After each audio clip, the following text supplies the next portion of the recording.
It's 6 p.m. on Tuesday, February the 7th, 2023, and I hereby call this regularly scheduled meeting of the City Council to order. Could you please bow your heads for invocation by Councilman Mayor Marr? Lord, we ask you to look down upon this gathering and to give us wisdom and insight so that we can be doing what is best for the citizens of Diamond Head.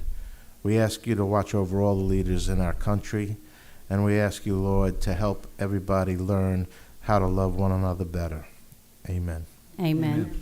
Could we please take a moment of silence and remember our fallen officer, Mr. Lieutenant Michael Butte, February 1st, 2021, killed here in Hancock County in the line of duty. Many of us remember Michael Butte, that smile you can't forget. So let's take a moment of silence and remember Lieutenant Michael Butte.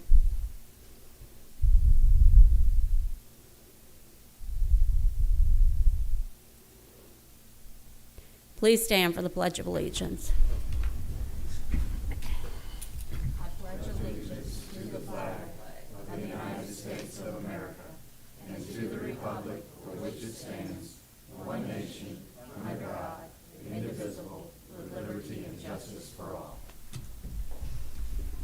City Clerk? Mayor Devereaux. Here.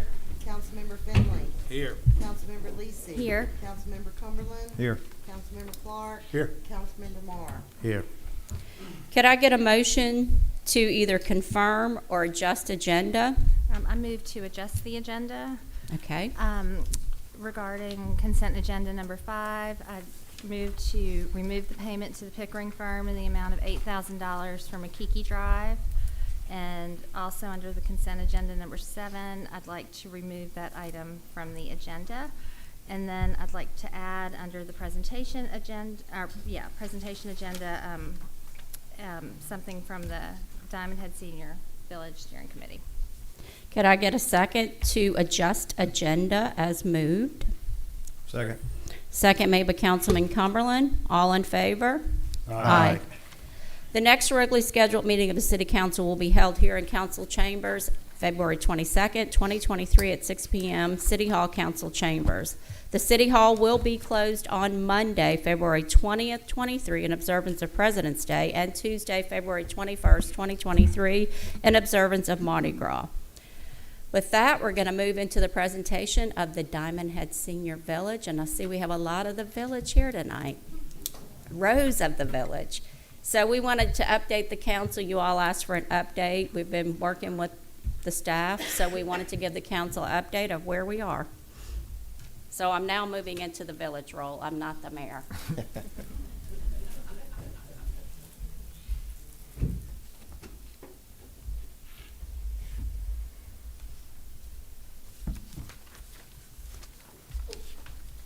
want to push the buttons on the laptops on the senior village?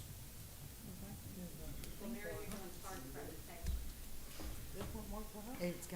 It's gotta take a minute to connect, but it should. Yeah, you do it, then I'll do it for you. Okay.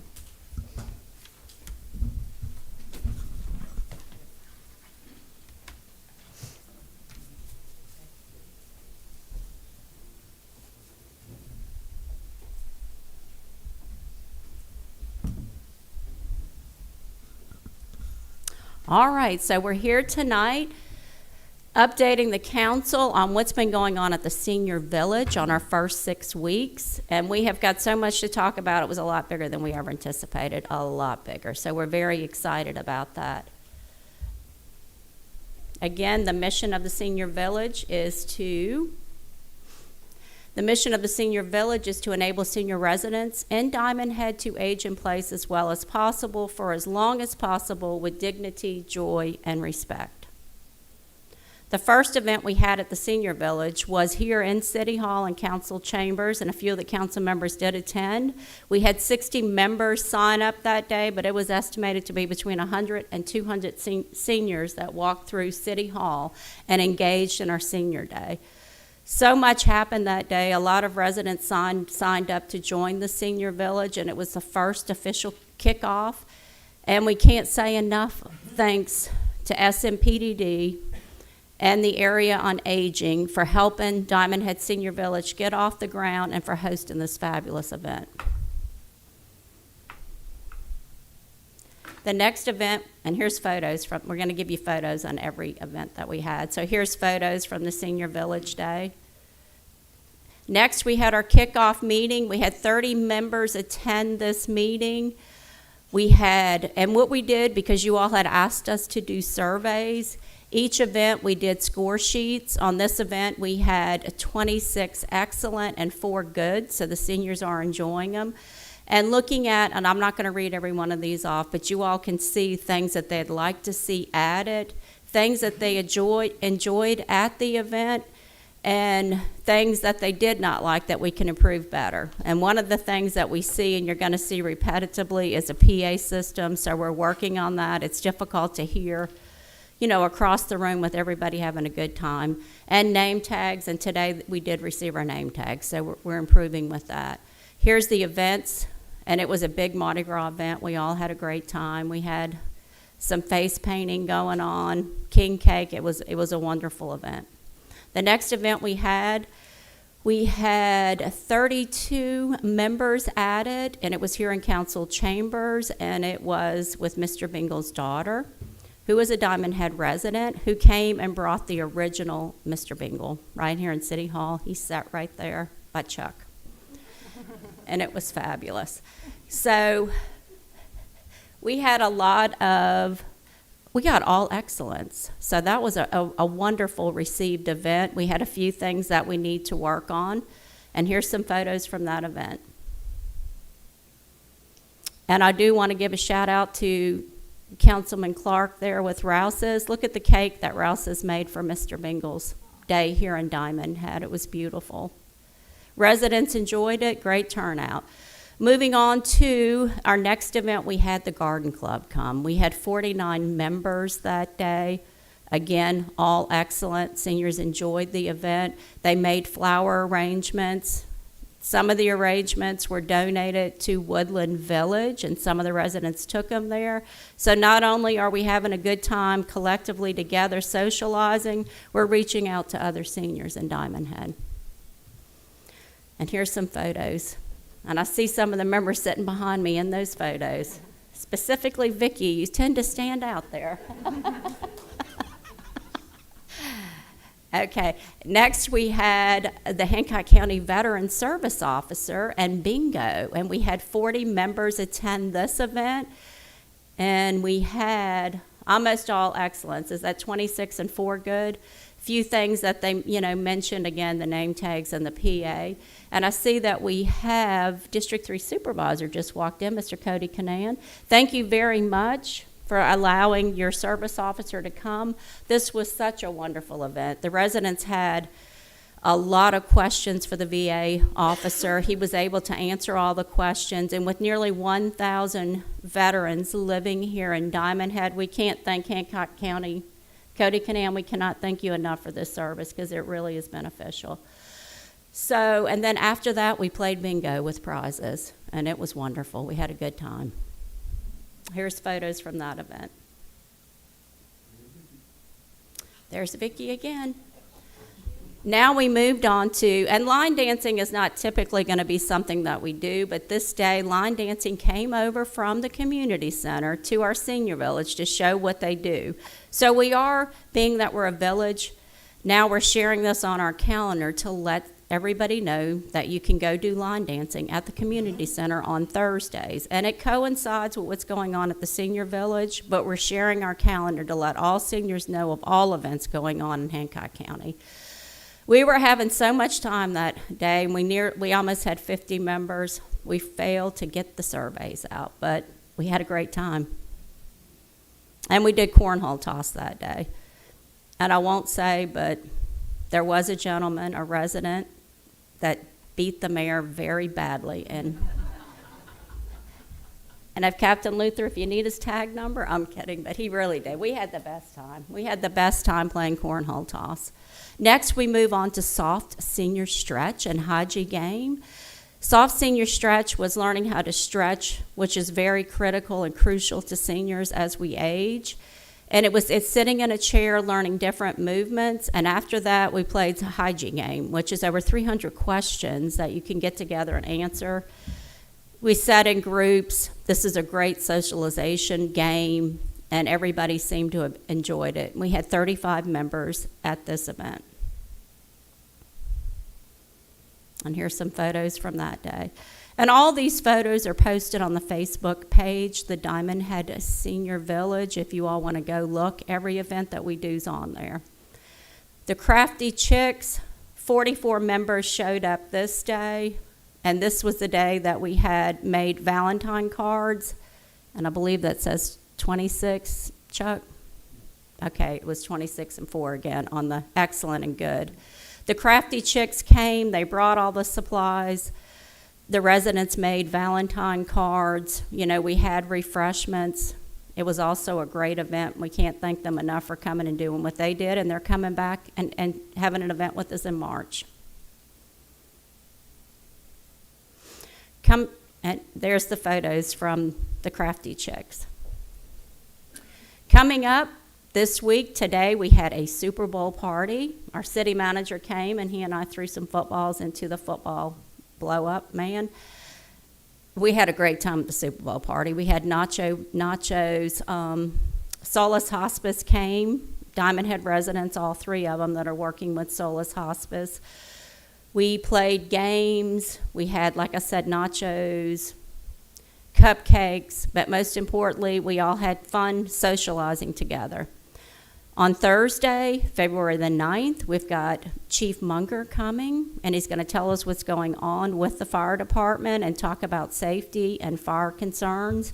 And then we've got St. Joseph Hospice coming to play bingo.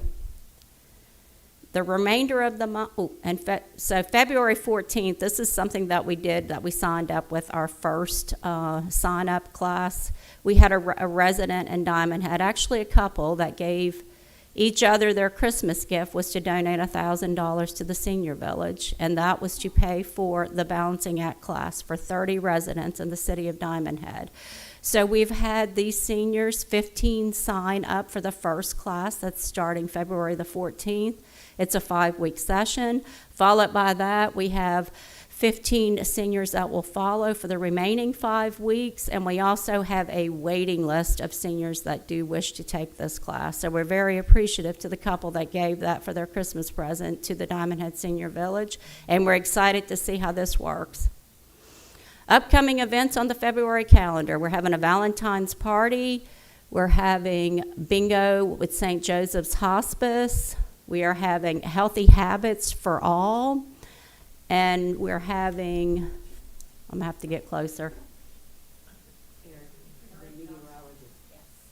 Ooh, we have WLOX meteorologist Eric's coming to talk with us. And also Hancock County Library System.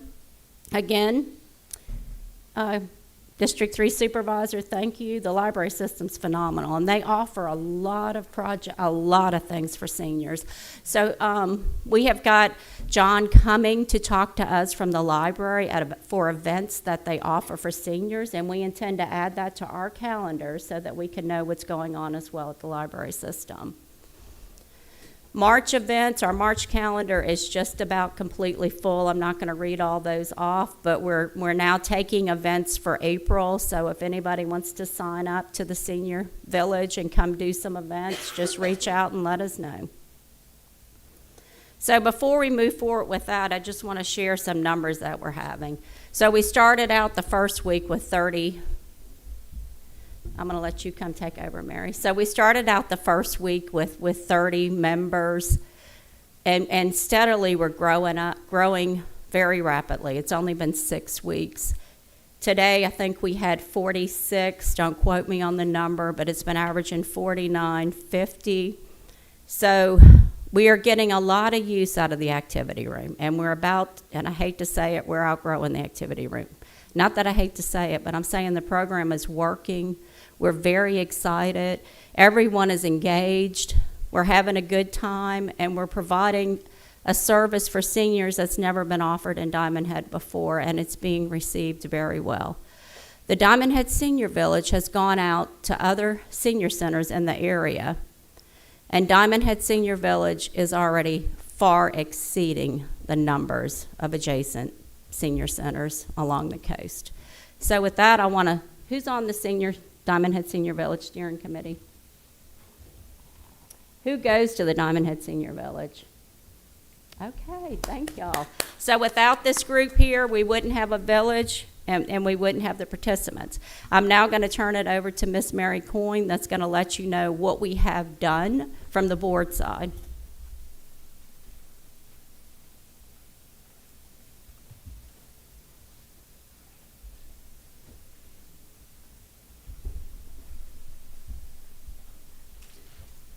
Well, you gave us a big agenda the last time that we were here, and we've become good friends with the legal department. So we thank you for that, although it is a tremendous amount of work getting this started, but we're very excited about it. So far, we have become a 501c3 in good standing with the state of Mississippi. We have become the Diamond Head Senior Village, Inc., and we are the first village in Mississippi. So we're really proud of that, and that is a network of 400 senior villages across the country. We have a board of directors. We have bylaws. We have established an EIN number. We have a bank account. We would like more money in it. And we have elected officers. We have 13 of our volunteers have completed the Diamond Head Senior Village volunteer application and waiver process. And we're in the process of developing our volunteer handbook, which we hope will be completed in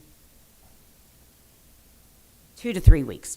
And that will include training so that our volunteers know exactly, what is expected of them in their volunteer role.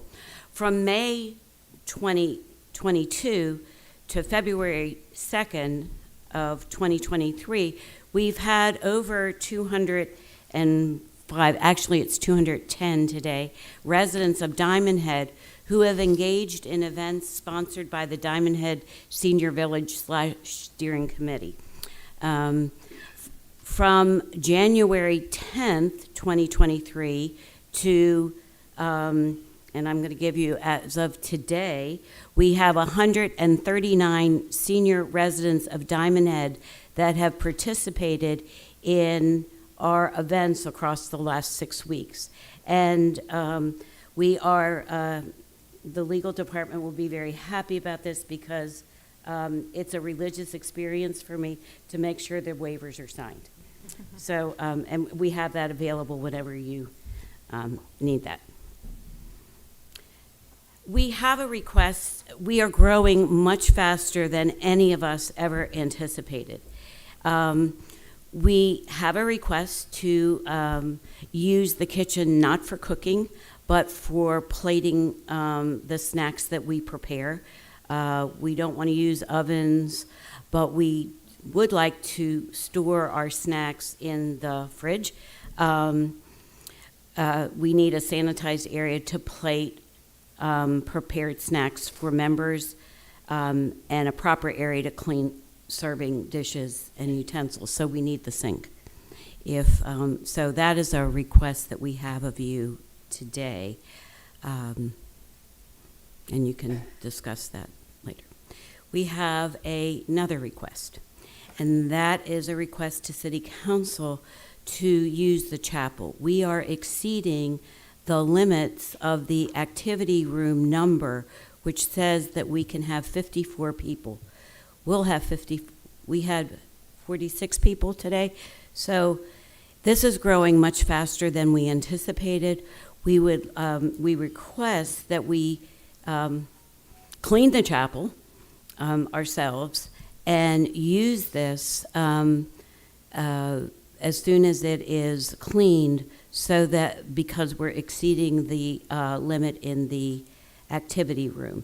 And Diamond Head Senior Village will clean the chapel and provide the needed furniture for it. What we anticipate is that there'll be sections there where there can be quiet games or full active events and activities similar to the calendar you just saw.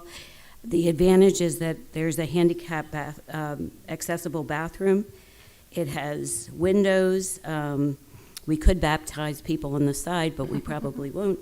There are quiet sections to the area. I know that there is a piano. We have a couple of pianists that who are senior residents that would like to play music. But we want it as a therapeutic recreational area for us because we know by next week we will have exceeded, we anticipate that we will exceed the number that we can have in the activities room with the table configuration that we were provided in the contract. So that, I know that's a big consideration, but it would be a gathering place. It would also be very helpful as we move ahead, move out of the pilot phase and into the grant writing. They're going to want to know, do you have a place that can accommodate your numbers? So that, questions about that? Am I missing anything on that? Gerald, am I missing? Okay. We also have another issue that we would like to talk with legal department about, and that is we have a lot of people that want to volunteer, and they're concerned about the liability issue. We know there's the Volunteer Protection Act of 1997. We don't know if that's operative in the state of Mississippi. It is a federal law, but states have the ability to modify that. So we need to consult with you so that our volunteers will feel free to volunteer. Right now, everything is going to be local. We're not doing transportation or going out to people's homes.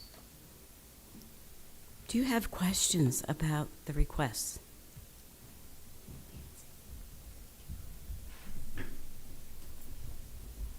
Does it seem reasonable? When you started the pilot, did you guys have a amount of time that you thought that would last?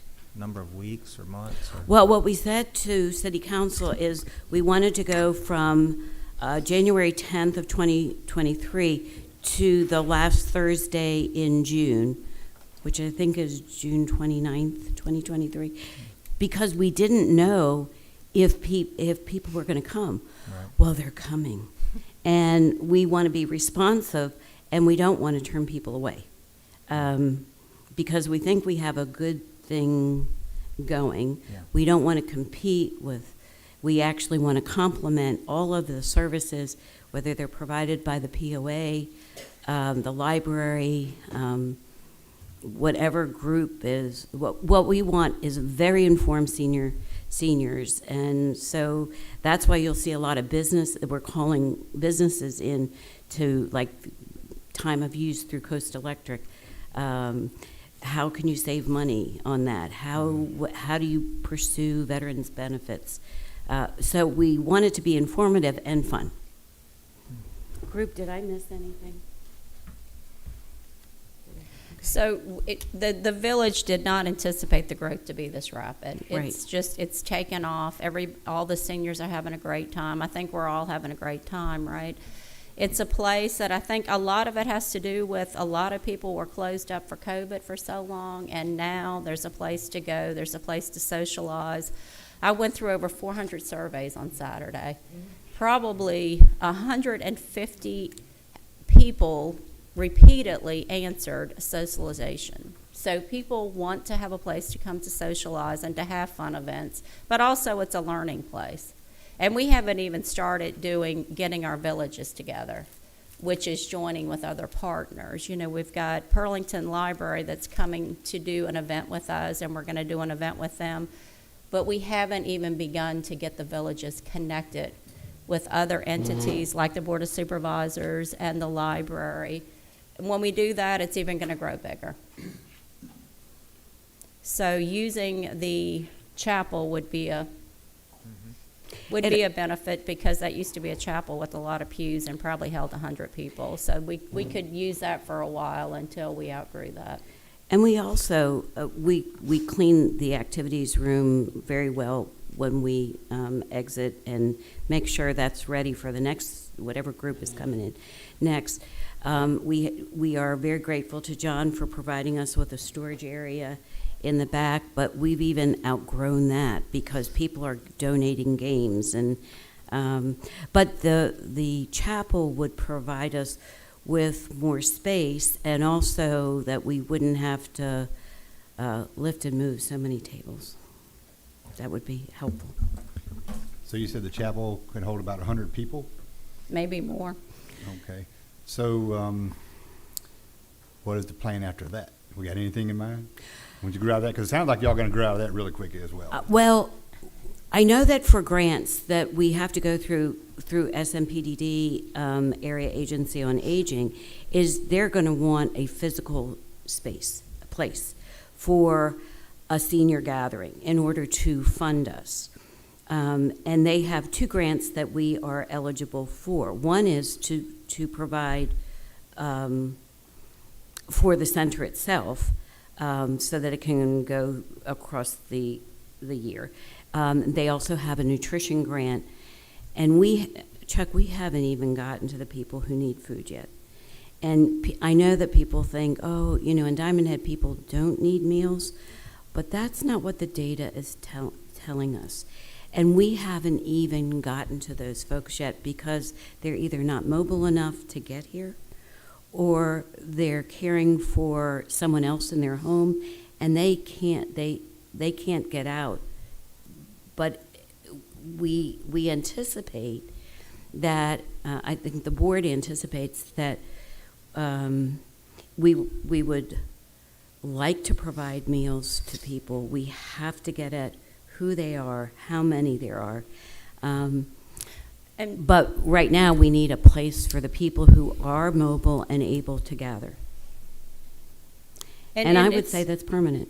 Right, and looking at how long it's going to take to get from 100, I mean, we're at 49. If you look at the last slide, we're not going to look at the last slide. That's okay.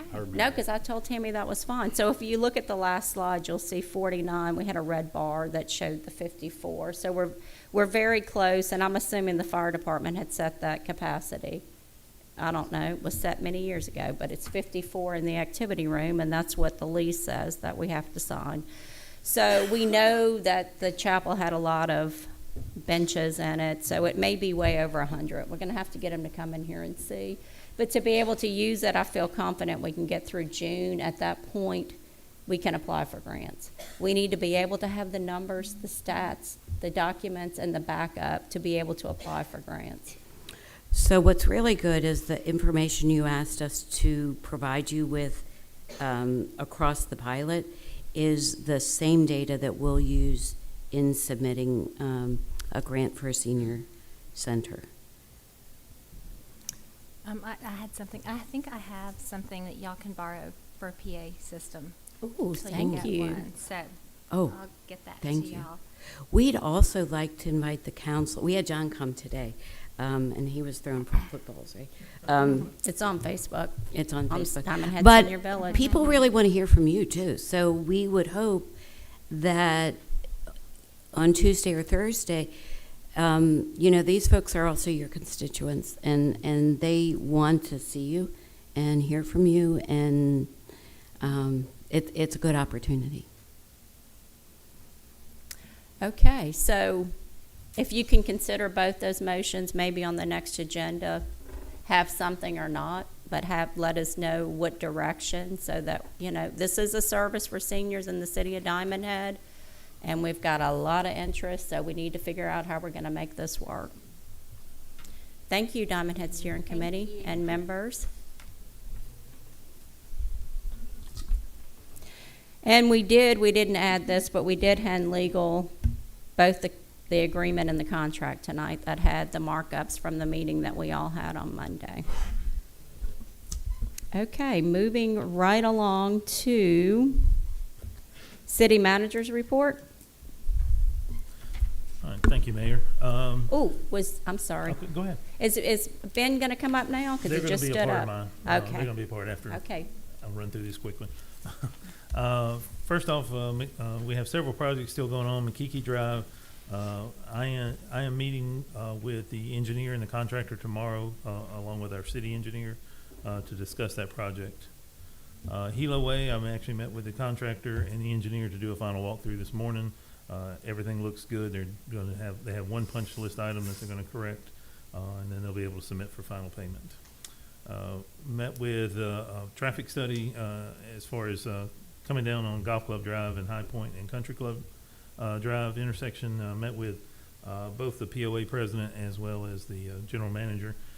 We're looking at that entire area to see what would be better with the two new roads that are to come in as well, and how we're going to work that whole section out. Actually met with two other individuals trying to work out a better plan, but right now can't get anything off the ground, but we're still going to work on that one. Phase 4 paving is still on hold until the Bayou Circle or the Bayou Drive area is finished by Water and Sewer, and then we'll be able to finish that paving project up there. Ben's going to talk about Park 10 Road, and then Andrew's going to talk about the Stormwater Master Plan. The last thing I have is the bond paving project, which you guys had when I sent you the report, showing you the different, hopefully, dates that we'll be able to make to get that project moving forward. But overall, our expected date is June 22nd to do the bids, and then substantial completion by end of January of next year. And that would to be to pave the entire loop of Diamond Head. So if the funds can or the bids come in is where we want them. But that's the whole plan. Any questions? Got a couple? Go ahead. No, that's okay. Any questions to my left? Yes, I got some. Hey, everybody on Hilo Way, everybody seem happy with the outcome? Well, that was the funny thing. They started on Martin Luther King Day, that Monday. I completely had forgot about the project, and I went Friday or Monday of the next week, and they were 90% complete by then, and I had not heard a word from anybody. So I think everyone was very happy with the work and with the quality of work that was done, and what the contractor did. So yes, I believe everybody's very pleased with that project. I passed by there, and they moved along with that Right. very Yeah. quickly. Very quickly. Yes, And I know this wasn't on your report, but that's right. a lot of people are asking me about the new date of the Taco Bell. Can you kind of give us an update on what's going on there? I know they ran through some issues over there. Yeah, I believe, yes, they have ran into some wet weather. I believe it was January the 19th, I think was their expected date. And now it's, I believe, looking at the end of February to have that finished and opened. So new superintendent came in to finish up the job, and I think they're working on getting that finished. I know that they hired a lot of people, and they're training down to Waveland Taco Bell. Okay. So anyway, they kind of got the Wonderful. staff in place there. And They're so taking your it's- people it's away? waiting. No, Oh, good. nope, not at all.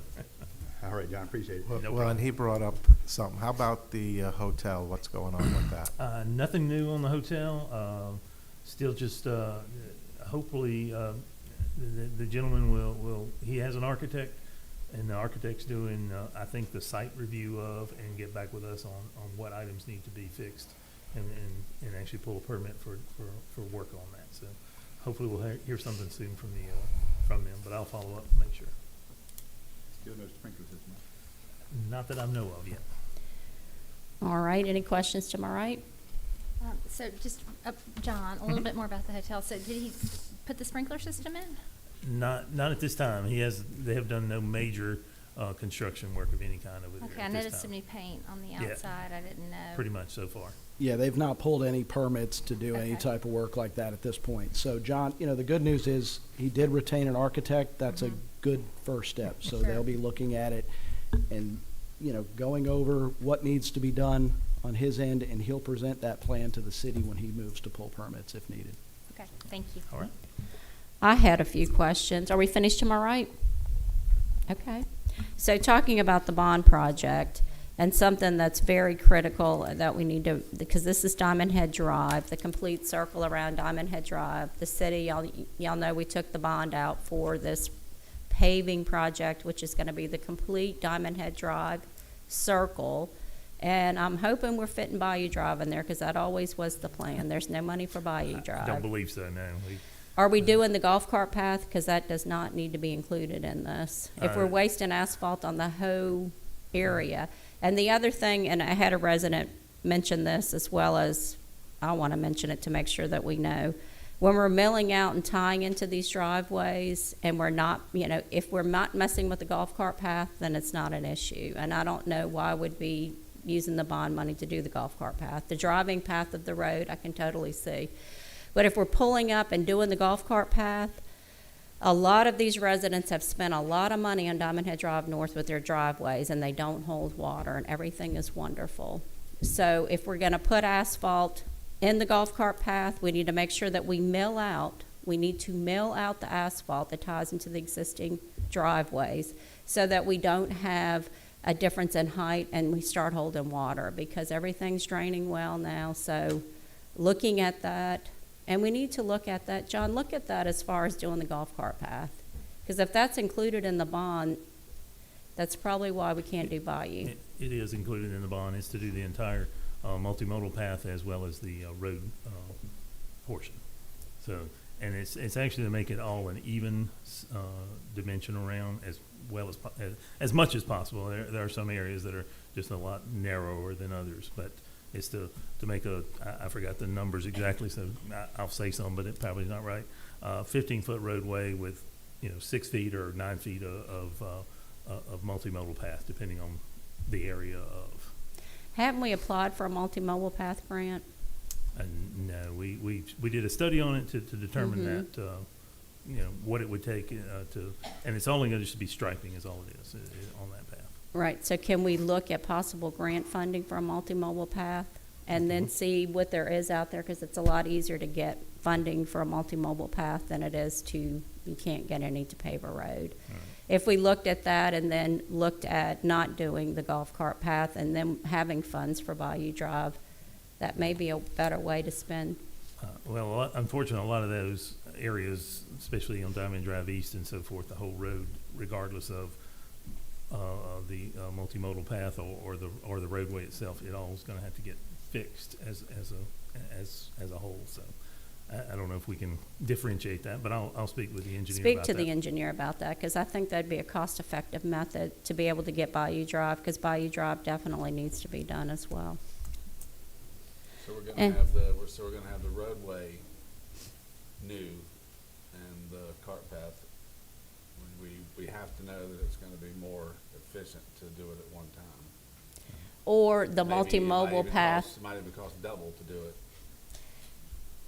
Worried about the couple of inches or whatever drop down from the driveway.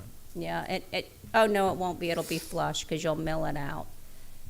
And whenever we resurfaced and did work through the years, if it ever was on Diamond Head Drive North, the golf cart path never was included. We can get grant funding for that. If we could look at the resources and the possibilities, definitely. Bayou Drive is in dire need of repairs. Right, now the bond paving is just the loop.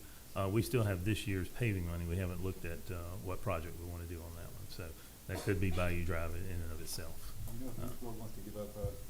If each ward wants to give up a couple of roads, to put towards Bayou Drive, that may be something we can look at in the next round of paving. We need to look at it, definitely, because Bayou Drive has been in dire need of it. And see, in the bond, our proposal to get the bond, we had Bayou Drive, the complete Diamond Head Drive East, Jack's Drive, and had funding left over to do the landscaping at the gateway. Since then, the cost of asphalt has gone up considerably, and that's where we are today. That's it. And every day we wait, it goes up higher.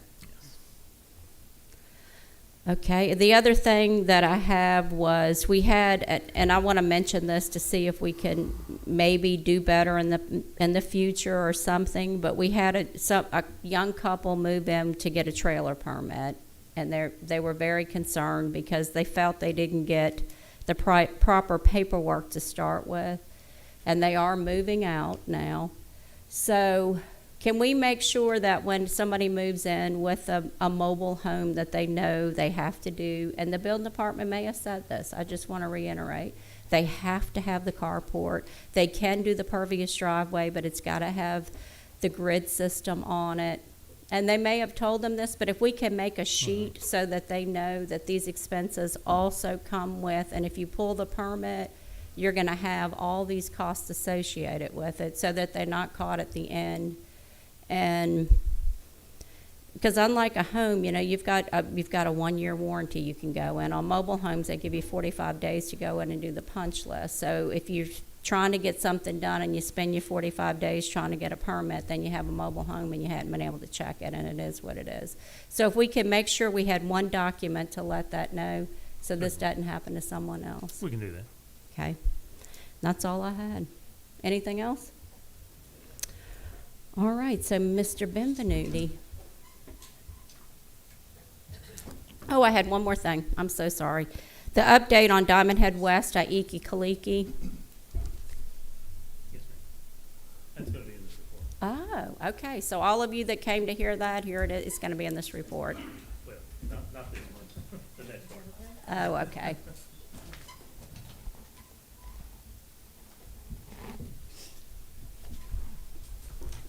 Sharon, can you?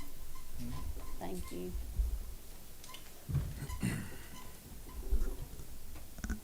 Good evening. Thanks for having me. Glad to be back in front of you. So I'm going to talk about the Commercial District Phase 1 roadway project.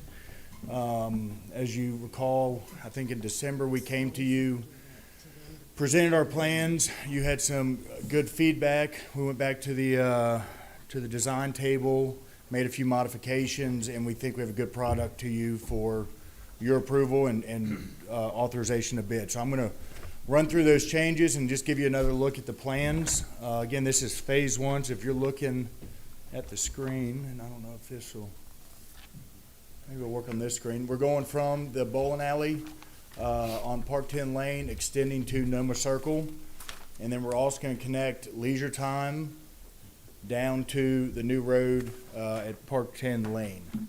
And so there's the overall sheet. If we go to the next page, this gives you a cross section. So this is it's called Jex Road Extension, but this is the area from, if we go back, this is the area from Noma Circle to right there at the intersection of Leisure Time and Park 10 Lane. So we'll have a multimodal path on the a 10-foot sidewalk on one side, and then we've got 11-foot drive lanes. Sorry, there we go. What's that? We didn't know if your pointer was working. Okay. The other screen with it? Yes, it was. So yeah, this stretch, there we go. Okay. This intersection here at Leisure Time and Park 10 to Noma Circle is this cross section here. And we'll go through and look at that in a minute. Your next cross section is the Park 10. This is your Leisure Time extension. This is 10-foot drive lanes with an 8-foot parking lane on one side. And this is that short extension right here from Leisure Time down to Park 10. So it's got sidewalks on both sides, and it's got 7-foot sidewalks on both sides, 10-foot drive lanes, and 8-foot parking lane. And that is a 50-foot right-of-way width. And that's the right-of-way width that we've acquired years ago, going through the Haas property, going north to south. So the final cross section, this is the section from Park 10 lanes at the bowling alley to the Leisure Time intersection. This is a 60-foot right-of-way. This is where we went to 11-foot drive lanes, as you can see here, and then we kept the 8-foot parking lane. So we've got 6-foot sidewalks on the south side, 8-foot sidewalk on the north side. So that was a major change based on your previous comments. So this is just a plan view of what it looks like. On the left side of the screen is where we tie into Noma Circle. We've got future driveways for any potential development on the north and south side. So this roadway just continues. That is on the south side, you see, that's the entrance to the wastewater treatment facility. You can see the multimodal lane on the north side of the roadway on the page north, and green space on the south. And this is when you get to the intersection of Leisure Time, coming from north to south.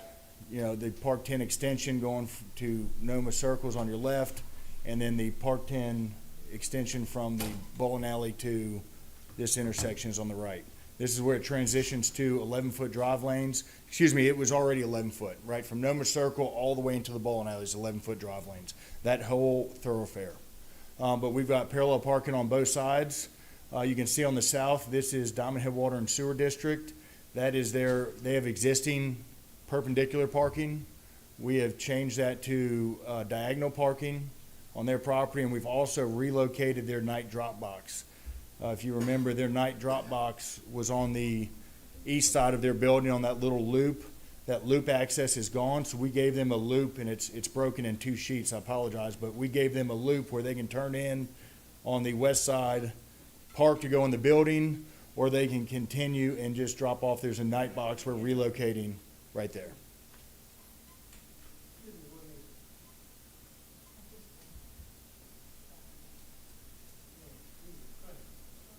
So while we're on this screen here, Yes, sir. so parking that Water and Sewer has now, is it gonna be more or less than, in plan? It's going to be the same amount. I believe they had 5 or 6 across the street and 5 or 6 right in front of their building. And we've got 1, 2, 3, 4, 5, 6, 7, 8. We've got 8 parking spots and and 2 handicap on the south side. And then if you count the parallel parking, we've got at least 5 more parallel parking spots on the street directly adjacent to them. So I've been working with David, obviously looking at the water sewer, because there is a water sewer component to this. The majority of our projects, so from this, this intersection to the west, to the east, back towards the bowling alley, has water and sewer. Everything west, essentially from the treatment plant, has no water and sewer. So we're putting in trunk lines for water and sewer for future development. So we're working with the Diamond Head Water and Sewer District, met with David multiple times. They've been very helpful to get this processed. They've had some comments, some good feedback. One of it was parking concerns, so we added additional parking here on the south side. We are waiting to get the will serve from them. I talked to David today. He's hoping his engineers will have it run through their model next week. So that's all positive. So they're happy with this? I think so. I believe so. We maximized before we I think only had 5 parking spots on the south side plus your 2 handicap. He asked us to make more, so we extended it 3 more parking spots as far as we could to the west without interfering with that intersection. Have they seen the revised layout? Yes, I believe And so. they like it? I mean, they've approved it? I've talked to David about adding those spots. I don't know if he's seen this direct drawing or not. Okay. But we Before we work with them on this. have And worked with very him. important, because Yep. that's their driveway We're going right and their along the side parking. of the treatment plant, aren't we? We will, yes, sir. So if you look right here, that's the treatment plant entrance. That's your existing entrance to the treatment plant. And it's beautiful. And they were fine with moving their drop box and, I did it. like, Yes, we they- didn't just arbitrarily move their drop box, right? No, they wanted to keep their drop box where it is. Unfortunately, what that does is that adds another drive right here, which puts 5 driveways in between that intersection and this driveway to the south, which potentially is a future roadway down into phase 2 of the development. But y'all talked about it. We've talked about it, and I believe, I don't want to speak for David, in our conversations, I don't think they're extremely happy about it, but it's a good solution to give them quick access. Their customers do not have to get out of the vehicle. They can pull in, drop off, and pull out. Having worked at the district, I'm gonna tell you that drop box is used a lot, and it's used a lot. And another one. So, I mean, it needs to be convenient. Absolutely, and I believe it yes. is. They can pull right in and not stop. Another Okay. issue is they wanted to have access to the south side of their building, right? And we're not cutting that off. Their loop is cut off right here because we don't have this drive coming back into our main roadway. But they still have full access through the existing drive down to the side of their building, the east side of the building, and the south side where they have the trailers. I'll just make sure we're working good with them. They want to establish a good relationship with them. And, just make sure they're happy with it, and if we need to make any changes, that's good. Absolutely. So continue to the east. This is where the project's going to start or stop, depending on which way you're looking at it. This is tying into the existing Park 10 lane. Your bowling alley's right here to the southeast, right?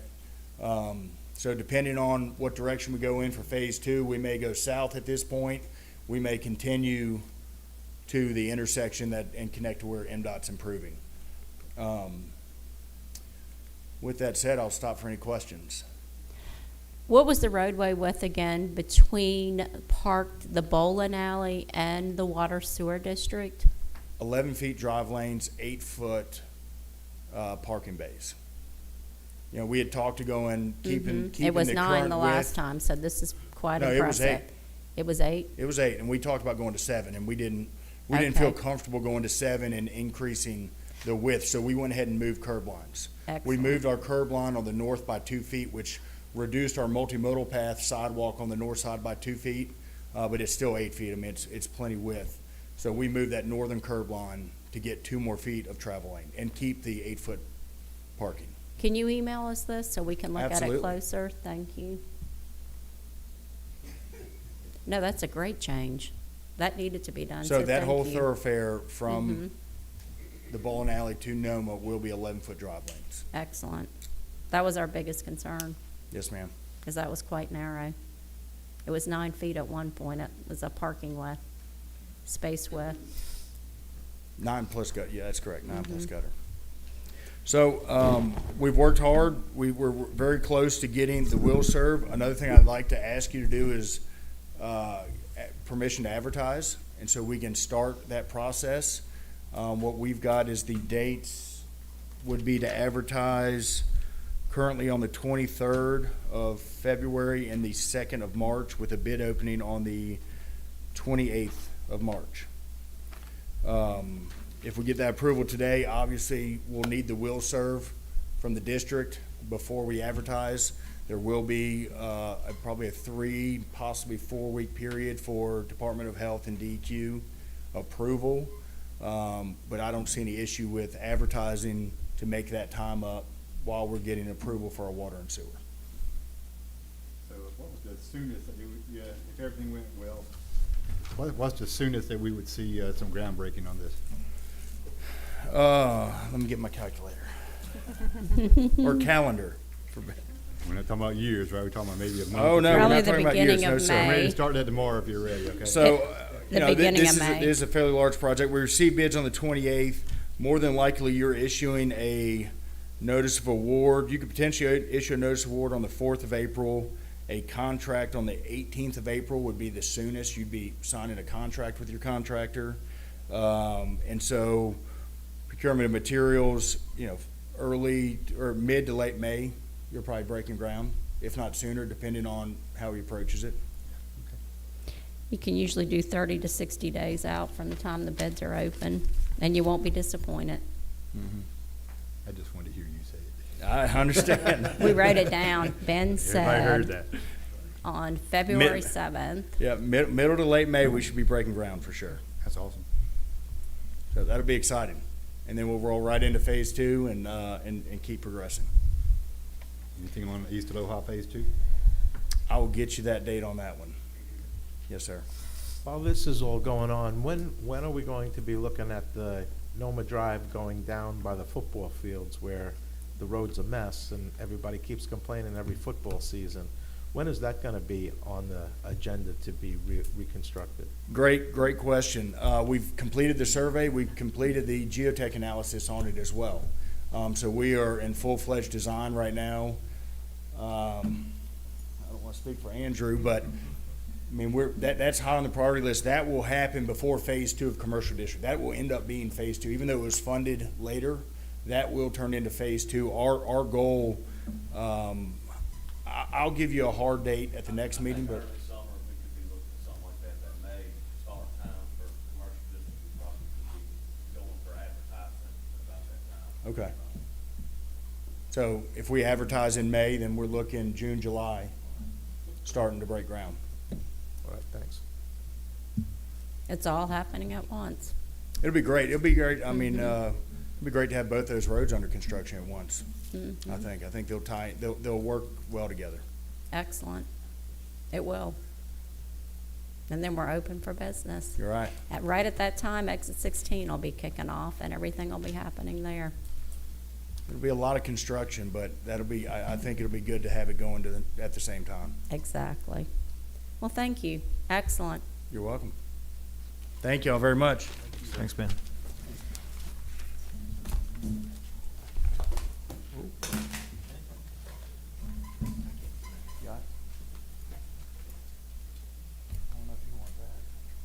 Oh, wait, he's gotta use it.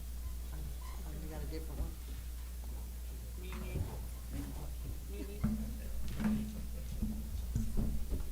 Good evening. Good I evening. think they got a PowerPoint for me here trying to pull up.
Uh-oh. I think I may have done that.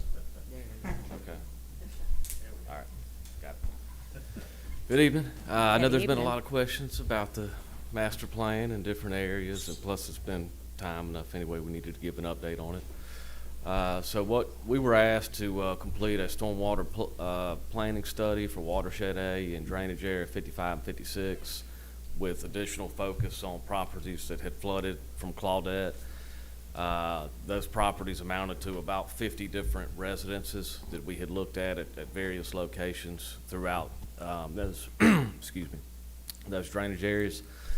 So we initially focused on the major drainage ways, making sure that kind of working our way up the system, if you will.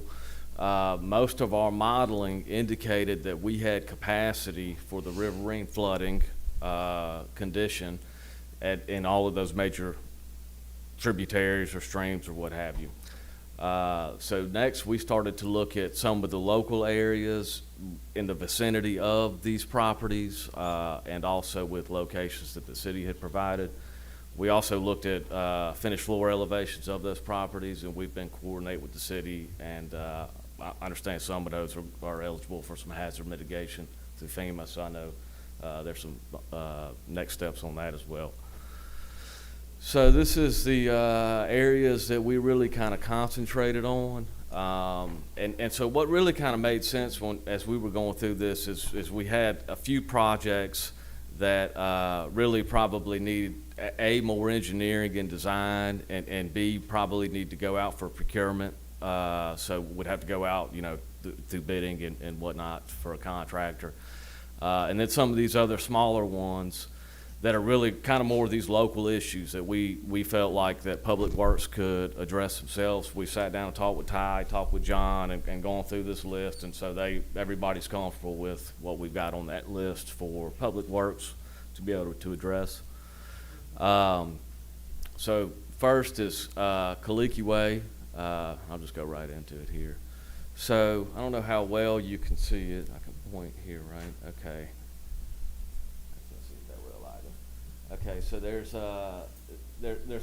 we got a problem area here, down towards that Diamond Head Drive portion, and then we need to connect it through there, and then we've got there's just reported issues really is what we're dealing with through here. So we really want to just establish that drainage flow out and up.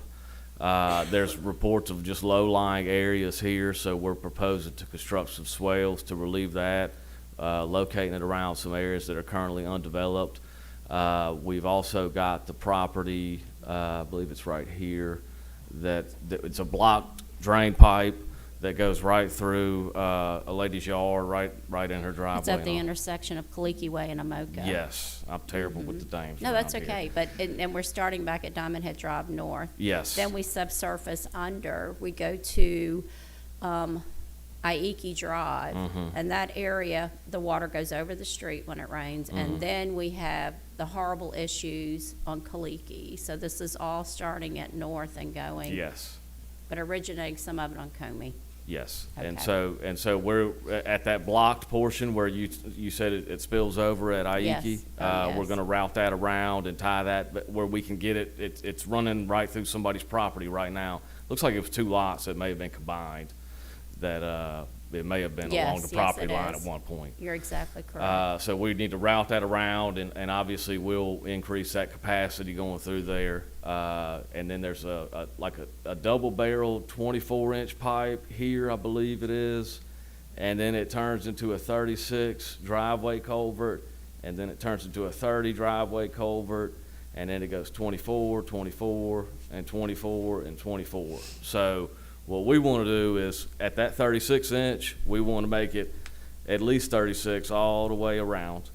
And then we're gonna, those cross drains right there, it's just kind of a collection of them. They're not very well arranged, just geometrically. And so we really need to better receive what's coming to us through structures and piping, and then route that around and get it turned in the right direction. Just north of that, over on Diamond Head North, the 18 inches that's coming off of North, that's receiving water from across the street. Do you have any plans for that? The one that's got the shed, it's by the new build? My thought would be to just start where that head wall is. Okay. Start at And- that head 'cause wall. if you look at Okay, it really yes. kind of breaks there, Mhm. and it kind of starts falling towards the southeast. So we're kind of getting to the top point of this basin, if you will. Okay. So yeah, I think if we can just Start at the head start- wall start at the there, fence with start those two routing it double around, barrels. Okay, I'm with you. and then get it Okay. back over there. I think this is the one that had the major kind of questions, but, and as you can see, this is a pretty large project, and really a lot going on to try to sequence it correctly. So I think this would be something that again, it needs a little more engineering and bid package and all that stuff to get a contractor out there on it. How much longer on the timeline on this area? Because I know we've got people that's been waiting 2 years. So And I know what- that's not your problem, that we've been waiting 2 years, Well, but they have been. we've been working on it a while. So, I mean, yeah, but I Yeah. don't know you've had it that long, I'm just saying. So what, I was going to kind of talk about this at the end, but Oh, okay. what we were, you want me to? Mhm. So the plan is that we would have a draft copy of the report by the end of the month to the city. And what we'll have in that is basically preliminary design on these major projects.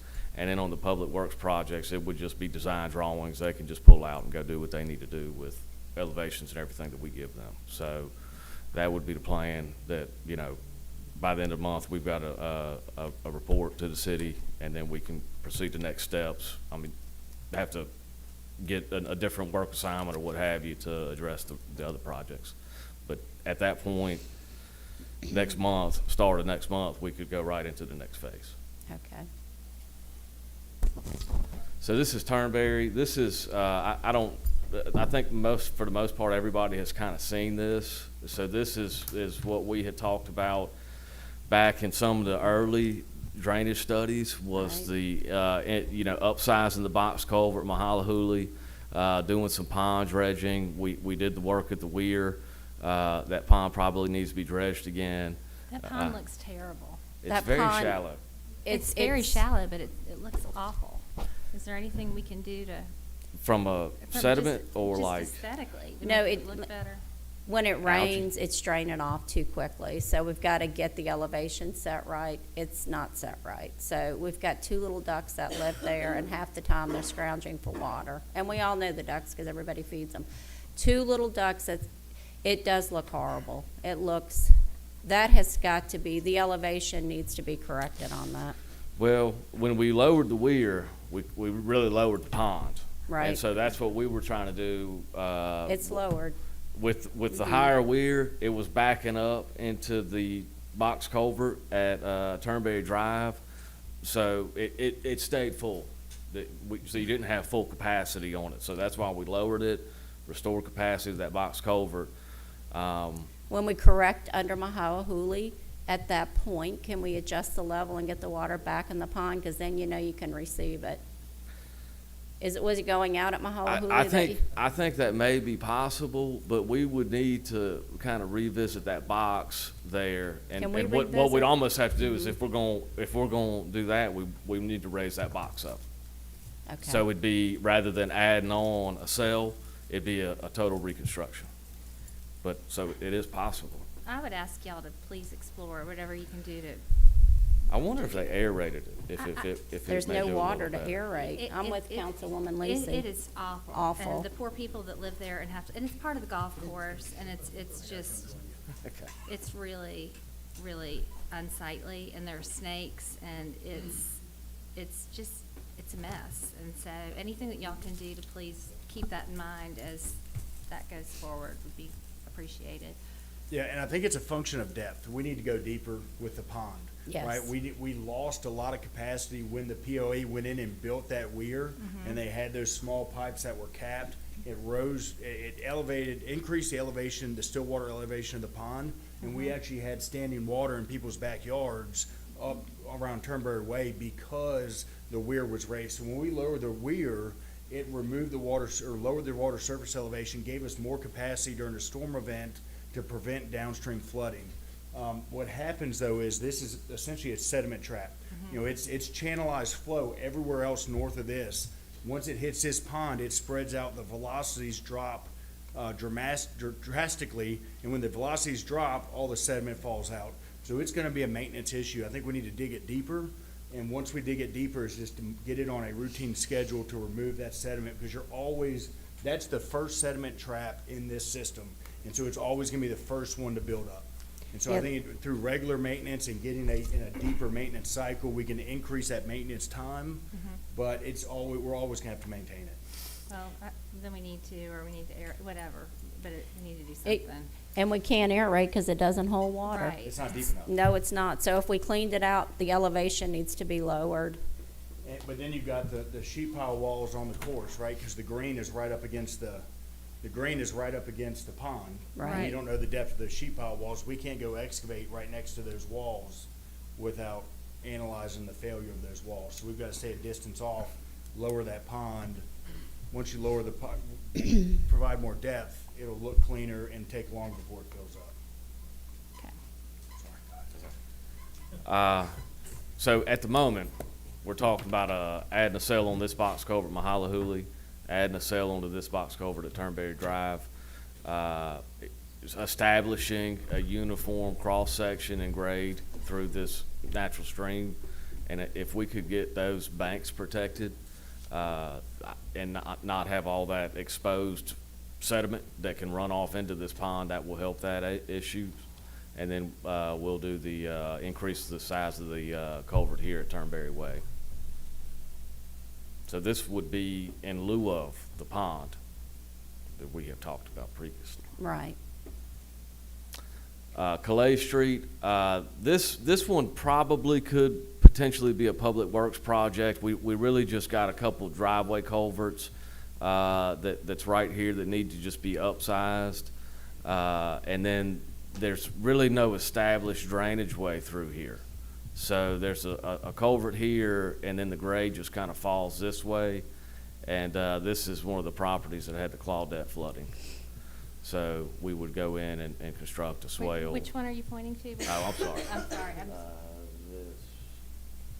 This one here. okay. And so that's a swale we're showing constructed from the cul-de-sac there out to the main road and connected to that roadside drainage. This is a bank stabilization at Hannah Place that we're proposing, just erosion issues mainly, and want to establish that cross-section and also get it to a point that it can be maintained. That had flooding too. I did it again. Columbia Drive, this one's not too terribly complicated. Unfortunately, there's these properties here that were, have relatively low, base flood elevations. The grade kind of falls towards these houses on this south side. This has all been buried, roadside ditch or open, you know, there's really nothing. There's a pipe. I think there may be one inlet in this area, and that's it. So this just needs to be opened up where it can receive that runoff that falls, you know, this way and off that road.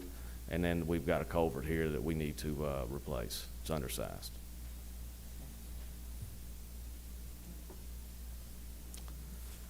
Applahama.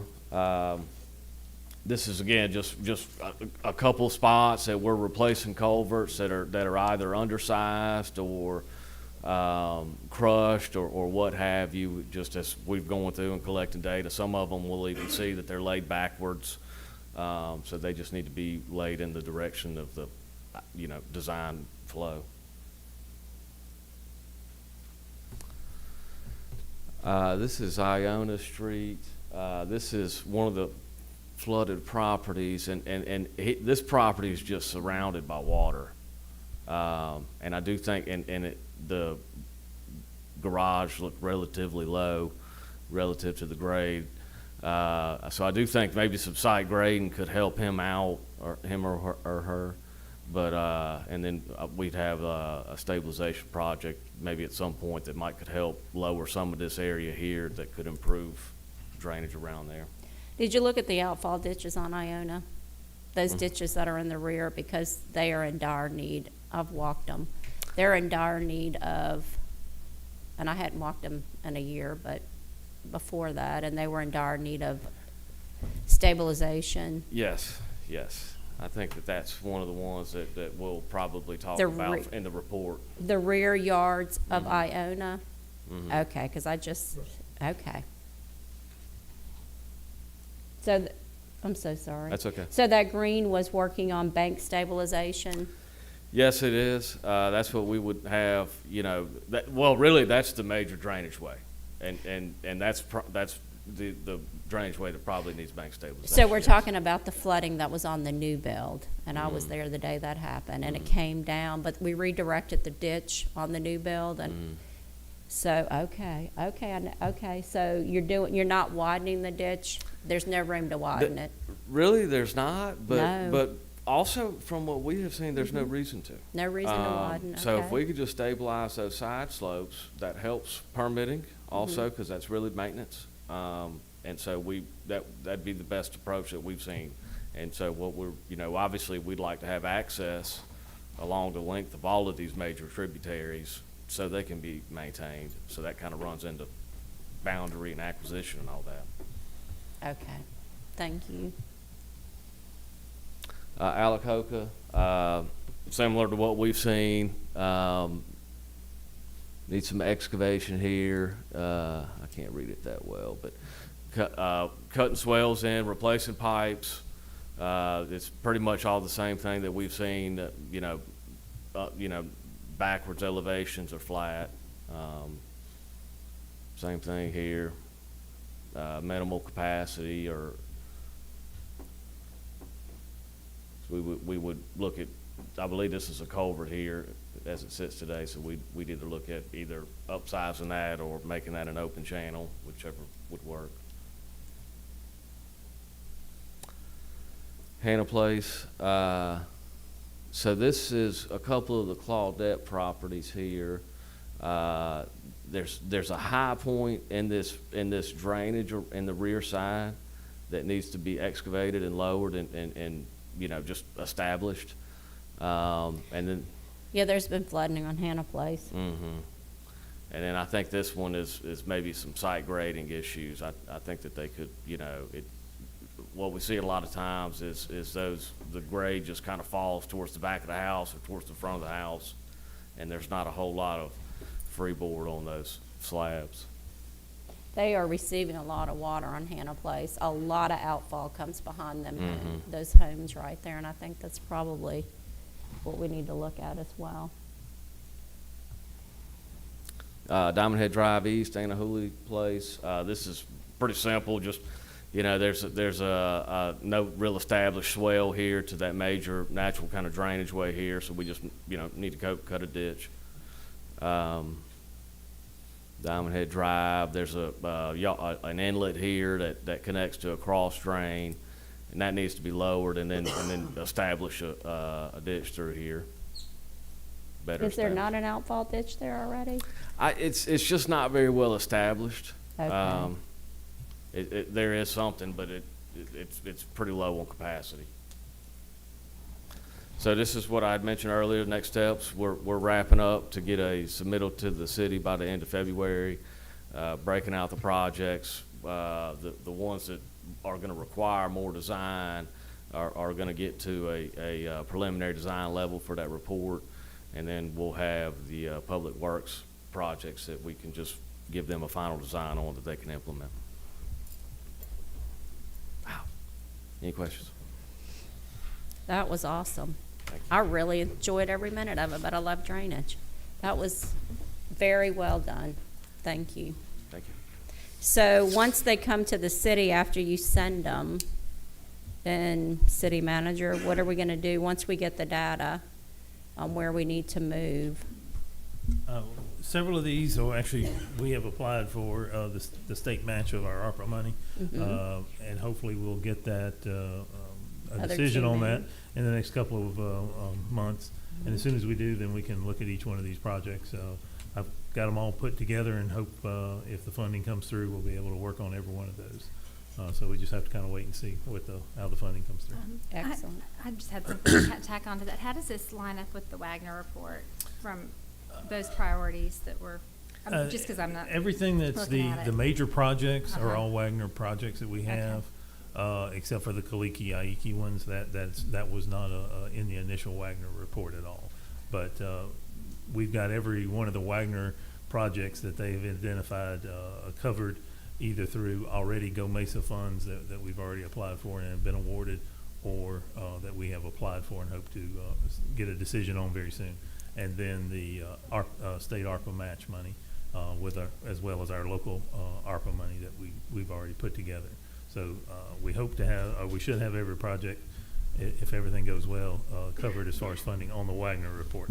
These others, it's going to have to be a little harder, Well, right. looking for that funding to No, and I mean, I'm take care of delighted those. that these are getting addressed. I just didn't know Oh, yes. how And- they lined up with what was previously. And what you've got to understand about drainage, the most important thing that you need to understand, although we have the Wagner report, and we're very thankful that Board of Supervisors did that report, drainage changes daily. It changes weekly, and when you're over a year, it changes tremendously. So projects that would have been first are no longer after a year or two. And unfortunately, you spend a lot of money, even like the hydraulic analysis. Is it 3 years old now, that report? I think it's from 19. Yeah, it's About way old. 3, okay. So even looking at the Seymour Engineering, the one I worked on with all the drainage basins and all the outfalls, and they were sized correctly, and everybody was excited. 2 years later, Diamond Head Drive East, which was the one that was questionable, the outfall had to be changed. If we look at that today and look at all the outfalls that was on that study that was done, I guarantee you none of them are sized correctly, and that's just because of development, changes in dynamics, pervious and non-pervious changes in the city. It changes on priorities. It does. Certainly It does. So unfortunately, you can use it as a tool, but it shouldn't be used for priorities. It needs to be who has been flooding and where the issue is. It needs to be addressed. Well, that was excellent. Can we get a copy of that as well? PowerPoint? Yes. Okay. Absolutely. Any other questions? I had a question about Anahola Place, if we could go back a couple of slides.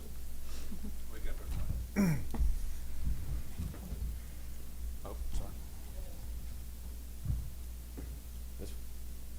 Anahula, Anahola and, Diamond Head Drive. Dominant East. East.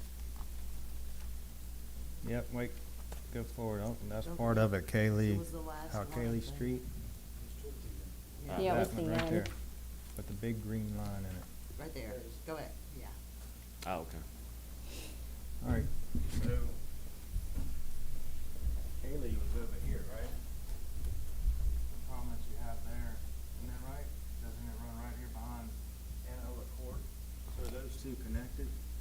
Yes. This here? Yes, sir. Yeah, Do we have a lot of green space there at the end of that cul-de-sac that belongs to us? I don't know who it belongs to necessarily, but these are pretty accurate aerials as far as dating, so Yeah. it looks like it's, I know a lot of water comes down that ditch okay. at one time, and I've been over there at the end of that cul-de-sac and seen it cresting the ditch. So I didn't know. We We can looked take a at that closer look once at that. to- I mean, we were out there looking for the Claudette flood, and, you know, that's what we saw. So, I mean, if there's some reported issues, we could go. The only reason I was asking is, I don't know a lot about how retention ponds work, but that looks like that would be a good place to put one, if it would slow down or hold a lot of water at one time. So, I mean, kind of what we have found is, I mean, if the major drainage ways can handle it, you know, we have no real issue with getting it out of there. Now, if we can't handle it, if there's some reason we need to store a volume, that's always a good option. And maybe there are some, I mean, I don't know exactly what this looks like downstream. Maybe there are some limitations and we need to do that, but we'll take a closer look at it and we'll get it all in the final version there Okay. for you. It's just an idea. Sure. Thank you. Yes, you're welcome.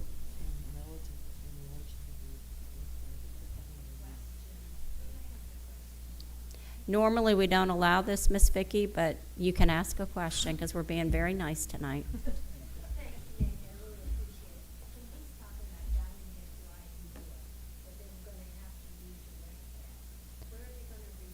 No, he didn't say redirect. He said start at the head wall that's right by the shed, the head wall, and start replacing from that point on toward Aiki and Kaliki. Yes, straight back. He wasn't redirecting water. Mm-mm. You're very welcome. That was an excellent report, so thank you. Okay, so moving right along, let's see where we are. Do we have any public comments on an agenda item? Only on non-agenda. On a non-agenda, okay. So we're moving on to the minutes. I would like to move to amend the minutes from the January 17th, 2023 regularly scheduled meeting minutes to add under presentation agenda number 3, proclamation to Jubilee Havens to proclaim January National Human Trafficking Prevention Month in the city of Diamond Head, because that was not on there. And also under number 10, 23-114, the mayor presented a PowerPoint presentation to show areas of drainage concerns. Yeah, And I shall give you a copy of that. I didn't hear that. Could I get a second? I have a copy. Could I get a second to move as amended? Second. Second made by Councilman Finley. All in favor? Aye. Resolution 2023-122, motion to adopt Resolution 2023-010, thereby authorizing the city clerk to submit listings of debtors to the Mississippi Intercept Company, LLC, for debt offset through the Mississippi Department of Revenue. Motion? Motion made by Councilman Clark, second. Second. Second made by Councilwoman Lisi. Any discussion to my left? Any discussion to my right?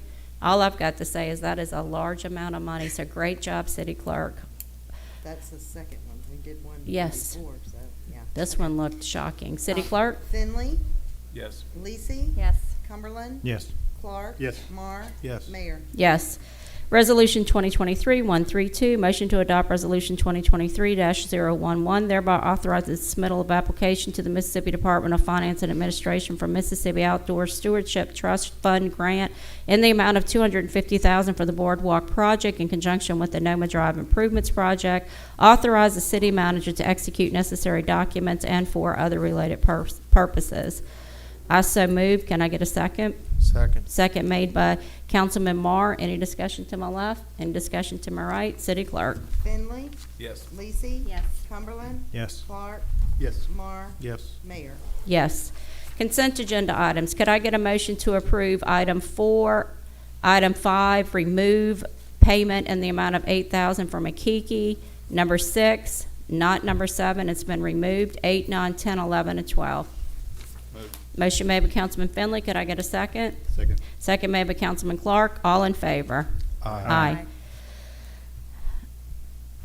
Could I get a motion to authorize the city manager to modify the Twin Lakes Fishing Lake Pier and Park as admin seems necessary for budgeting of Thailand portion of the advertised as modified? So moved. Motion made by Councilwoman Lisi. Could I get a second? Second. Second made by Councilman Cumberland. Any discussion to my left? Any discussion to my right? And the only thing I've got to say is, don't forget the Diamond Head Steering Committee, the Dog Park Steering Committee, to please get with them, because we've got 24 residents that's worked 2 years on this project. So we want their input to be included, please. Thank you. All in favor? Aye. Could I get a motion for discussion to implement Development Review Committee, DRC, meetings for projects as determined within the city limits of Diamond Head? I move for discussion. Could I get a second? Second. Second made by Councilman Marr. Okay, so all in favor? Aye. Wait, I thought we were gonna discuss it. Oh, yeah, we're Yeah, we're for moving to discussion. discuss it. Yes. Okay. So this is something here, DRC is Development Review Committee. So a Development Review Committee, and looking at this, and this came up after the past two projects that the city has been working on, and it's other projects it's within the city limits. Anytime that you have a project, generally across the coast and in most cities, probably all cities along the coast and maybe in the state, you have a Development Review Committee. And it doesn't matter that Diamond Head is unique, and we are unique in the fact that our water sewer is under a separate entity, our fire department's under a separate entity. We have Diamond Head Police Department, but they're under the Diamond Head Sheriff's Department. That is another entity. And we have the Diamond Head POA. So we've got a lot of governing entities here.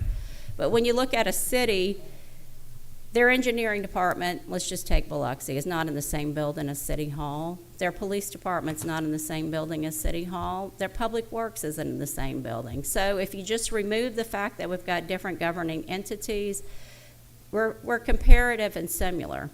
When a project comes up, and I'm going to use Biloxi as for instance, and it's a project, and I'm just going to pick one randomly, East Aloha. So you get the plans done. The engineer gets the plans done. We call everybody to the table. We give them a set of plans. We let them look at it for 2 weeks. All of them make their 8.5 by 11 sheet. They mark up. Water sewer marks up their concerns. The police department marks up their concerns. The fire department. Public Works needs to be an entity in this. They have to deal with it. We give them stuff every day that they're looking at. Why did you give us this? So Public Works needs to sit at the table. The building department, the city manager, the water sewer general manager, it doesn't need to be elected officials. It doesn't need to be attorneys. It needs to be the people that are actually doing the work and that are responsible. They all come together. They sit at the table. They bring their 8.5 by 11. The engineer gets his list of things to do. He comes back in 2 weeks. He brings the corrections. We all are sitting together, talking about the projects, working out the issues before the project hits the ground, advertised to bid, and then we're all looking at each other because we have conflicts all over the place, or this one's mad because that one's there, or we don't even know somebody's doing a project. So I think it's something we had at one time, and it was working very well, and then we had some issues, but I think it's time that we've got people in place that are easy to get along with, that are ready to work to move the city forward and the other entities, to be able to get together to ensure that the ratepayers and the taxpayers are not overpaying for projects, and we're all working together. So that's the purpose of a DRC. It's very simple.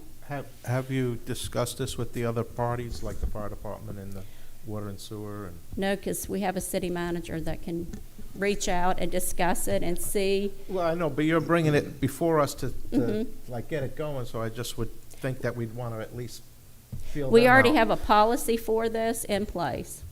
The city of Diamond Head has a DRC policy, but it's for subdivisions only. I'm looking You're at to including take more. the policy to do every project so that we're not out there with water mains running through drainage pipes, and we both can't be in the same playing field. We have to have one going over or either under. But getting this addressed so that we're not all sitting out in the field having And more or less, we should be doing this. We should be doing this for the residents of Diamond Head in every aspect. I am shocked that we haven't been. That this seems common sense, that if you're gonna have Yes. water and sewer doing a project and the city doing a project, that you would get together. I'm hoping that we've kind of done this on a ad hoc basis, but yeah, a permanent standing committee that would do this all the time, I'm okay with that, especially if you have all the major parties going in and meeting whenever they need to meet. And I think it's important that whatever the development and refining and coming back to gets brought before the heads of the deciding bodies for each of them, you know, in the end, and then comes back. And that could even, that's a very good point, Councilman Marr. It could even be, you know, that the city manager reports back on this is what happened at the DRC, or he is the lead person to send an email to all the entities so that we all know, so that the board members know, the elected officials know, we all know what's going on, but we allow them to work together as a unit for the best interest of all of Diamond Head, not just the city. So these would be public meetings? These would be, it doesn't have, no, DRC's not a public meeting. When you go to Biloxi for a DRC and you sit before 12 people. One is from the fire department, one is from Public Works, one is from the police department, and they all have their 8.5 by 11 sheets on the comments on your set of plans, and they tell you what they need to do, what you need to do to fix your plans, update them, to make them where they're compliant with whatever entity you're working with. So it's not a public meeting. It's a sit in the conference room right here, everybody work together, review the plans. And at that point, if you see a water main, you know, the water sewer district should say at that point, no, you can't put that there, we have a water main there. Just would be changing to add projects to what we already have in place. Any comments from our right? I was looking this up today in our ordinances, and we already have the DRC. It was formed, I don't know when. A long time ago, 2020 or something? before that. Before that? And it was going well. I remember coming to some of the meetings. With the when I subdivision was working at the regulations water is In when the we added that. subdivision regulations. So it's only in the subdivision regulations? That's it. Do we have this? I kind of have the same concerns Chuck has. It doesn't need to be a public meeting, and I love the idea. It needs to happen, but I don't know. Again, what Gerard is saying is, have we reached out to them yet? Are we dictating how this works, and are we offending people in the process? That would be my concern. So I think everybody's willing to work together. I know they are, but I'm just saying. And we that's need where to, we should start, is we need to reaching reach them out, first and that's a very good before point. putting it on an agenda, I Mhm. think, and make sure everyone is on board so that we're not offending people. I think one of the things that John could do is reach out to his contemporaries Exactly. and just say, hey, guys, are y'all interested in us putting something together? A couple other things that we can do. I mean, we do have the DRC that works with respect to development, and what we're running into is some issues on city projects.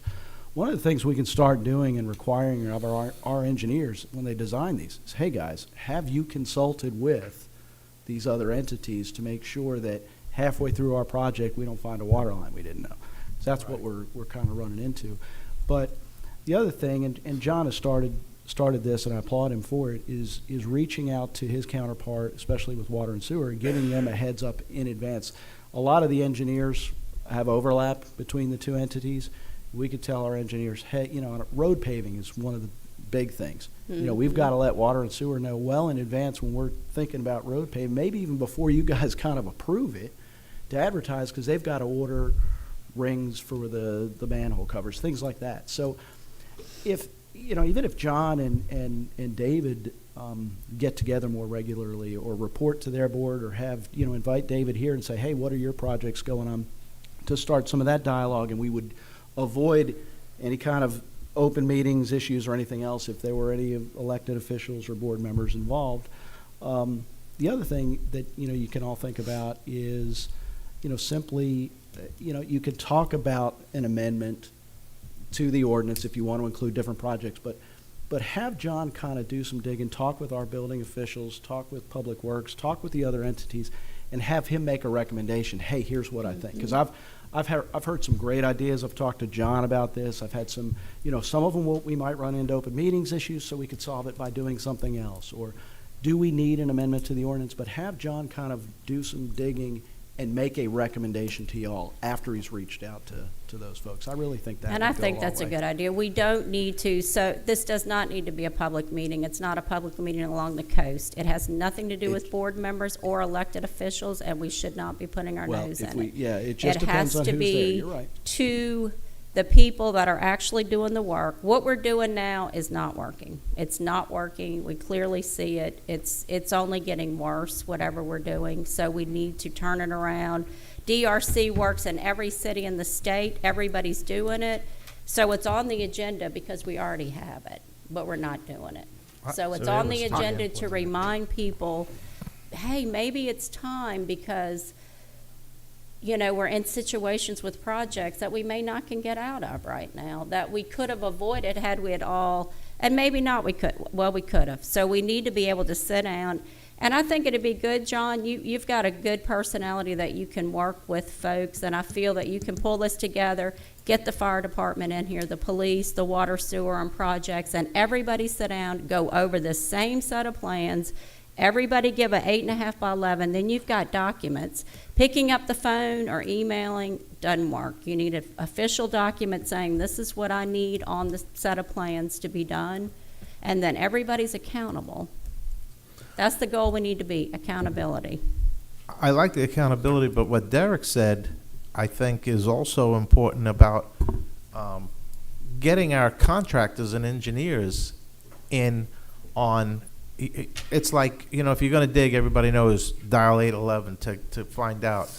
We should have maybe on every contract for a project saying, connect with water and sewer, connect with the fire department, connect so that, because you might be putting in a roadway that's 5 feet not applicable to the fire engines, or that the water and sewer is going to have a downfall, or, something like that. So I think if it's written in the contract like that we're bidding out, that would be part of the whole process to kind of like, how when something comes down from on high, it doesn't get realized as much as if the actual person responsible for doing the work has to do it. Right. Because if I'm the contractor and I signed off on it, now I'm going to pay attention. If it's been in a policy and in a thing and you did it, yeah, you told it to me back in January and I didn't even get this project started until April, it might not be there in my conscious. Well, and everybody has documented at DRC. You've got documented Right. sheets, just And common. I will tell you that I have been, for the projects I've been working on, every time asking the engineer, do you have contact water and sewer before we get started? Make sure water and sewer is aware of what's going on. And I say just water and sewer, that's the big one. I've also given them, when I get it, usually about 50% drawings, designs. I send that to them so that they have something to review and get back with me with any comments or questions that they have. So I've been trying to do that, but we can certainly do it. And I'd be happy to reach out to all of them, all those entities, and see if that's something they would be willing to and would want to participate in and I think you're report gonna- back to you guys. And I think you're going to be surprised. They probably all want to get in here because that saves everybody money and Diamond Head whenever you work together as a team. All right, excellent. Thank you. Moving along, 2023-128, motion to concur with Planning Commission recommendation to deny the proposed text amendment to allow the option for commercial businesses impacted by MDOT's Exit 16 improvements to either replace signage per updated ordinance, relocate existing signage, or replace signage with similar signage to existing. The case file number is 2022-00581. Motion? So moved. Motion, Councilwoman Lisi, second. Second. Second, Councilman Clark. Any discussion to my left? Yeah, I'm against this motion and recommendation. I think if it's not from the fault of the actual business owner that they have to have a sign change, that they shouldn't be penalized by having to then be going in with the new signage rules. I think they should be exempt from the signage rules if they can take the sign they already have and move it back 15 feet or whatever, rather than have to now conform with the new rules because it wasn't their it wasn't their initiation of the whole reason for moving the sign. And because of that, I don't think they should be penalized by now having to follow the new sign rules. That's just my opinion, so Okay. I'm definitely against this. Any discussion to my left? I know all the other businesses have done so, and, well, I say all the other ones, but. Yeah, not all the several- other ones. Not all the other ones, but several of the other ones have already done it. And, I just don't know how we would look back on it. Well, they felt like they had to do it, and now we're saying that these don't have to do it. It's kind of like. I just don't think Difficult. that- To the right? Is that all you had? Just feel like double standard a little bit. Okay. Any comments to the right? I do. John, did you have anything? Yeah, you go ahead. Okay, I mean, we have this whole master plan for the commercial district and monument signage and all this, and this ignores all that. And so, we either want to follow the Diamond Head 2040 recommendations and the new town center and have monument signage, and this is the direction we've been going in. And I mean, I feel for those businesses, but we're not asking them to do anything that we're not asking everyone to do. So we're not singling anybody out by asking them to comply. And, by the same token, we're spot zoning, which we can't do if we allow these exemptions, are we not? Is it just one business left? One business, okay. All right. Any other comments to my right? I guess okay, there's two businesses, and here's my thought on this. So I looked at this and I had added it because we had one business that's having a very difficult time with moving the sign. They're having a difficult time with the exit 16 improvements and the fact that you can no longer come into Diamond Head and turn left into that one business. You've got to go around the roundabout, come back. We do have a business that put in a small pedestal sign, but they still have a big sign, so they have two. This is going to be 2 years that these businesses are going to feel the impact, and it's coming soon with the exit 16 improvements. We've had Makiki blocked off for a few months, and it's been horrific. This is 2 years, so you've got to imagine what these businesses are going to go through. When you stand in the parking lot, or if you stand right out on Jex Road and look down the street, I see signs all out of compliance on West Aloha. There's nobody in compliance. Right, looking from the parking lot of one, there's some that are half busted out, the bottom's gone, the top's there. Some of the signs don't have lights, some do. I would like to see that we modify the motion and we get all businesses in compliance with the sign ordinance, but we give them 1.5 years or 2 years or whatever the council feels. We give them adequate time to be able to do it. And I say this not being mean, but if we're going to make people that are impacted by Exit 16 change their signs, they're already impacted. I'm glad this came back up. Then by golly, we need to get everybody and make everybody look good, all the businesses, so we're not singling out. Give them 1.5 years to get their signs. We put in for a grant for West Aloha. Was it $840,000, $900,000? West Aloha and Kalani.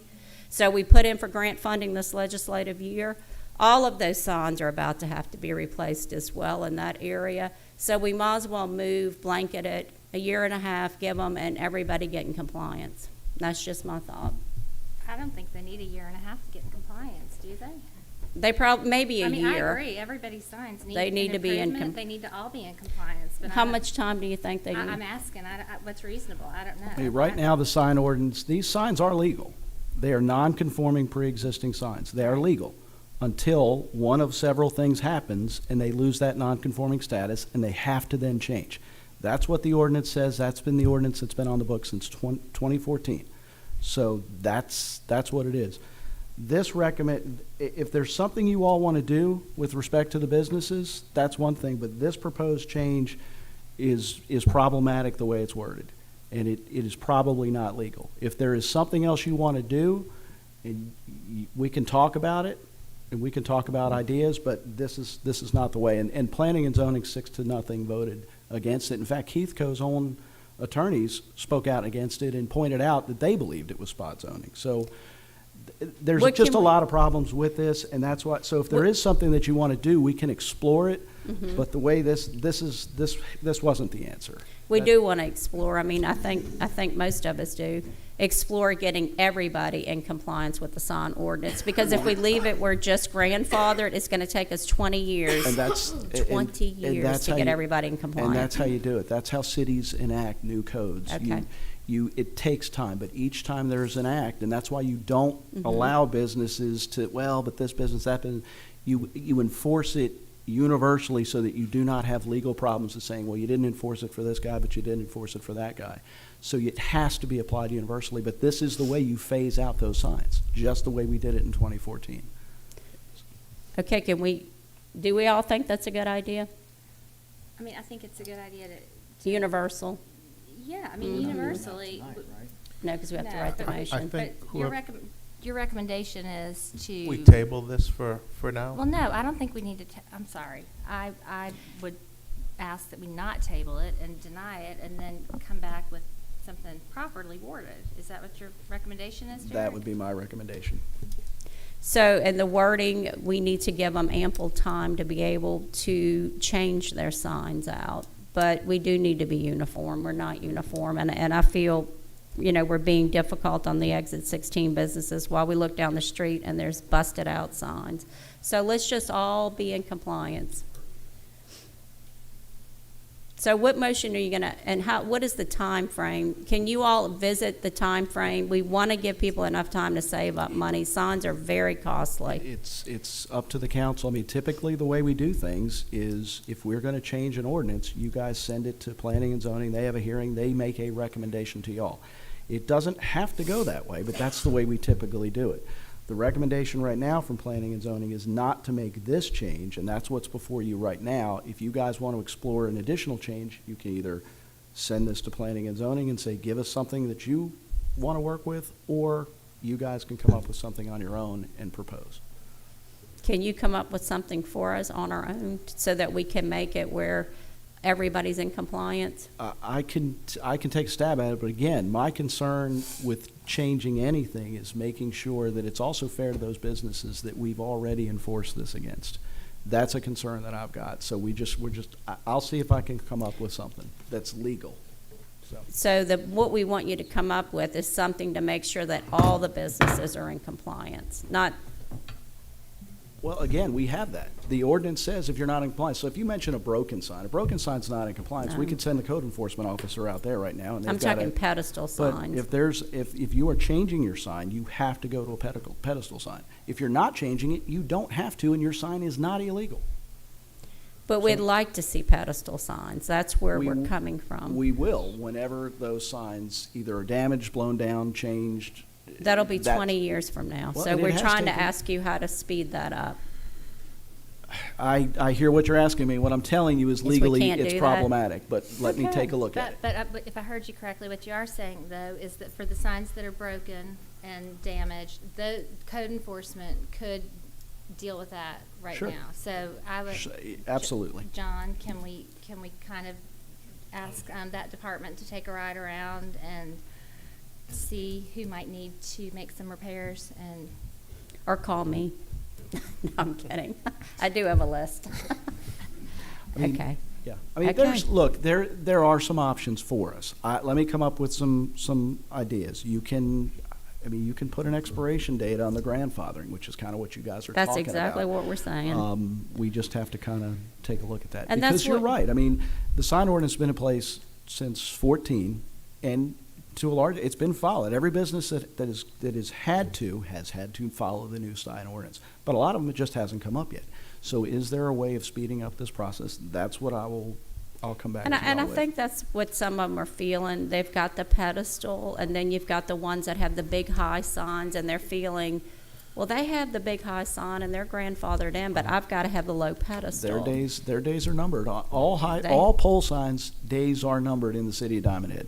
And if the ordinance as it is right now stays the way it is, every pole sign has an In expiration 20 date years, on it. because It's we just don't not- switch many. It's just not. And I have one more thing to add to that while you're exploring things. Oh. Can you please, just one more thing.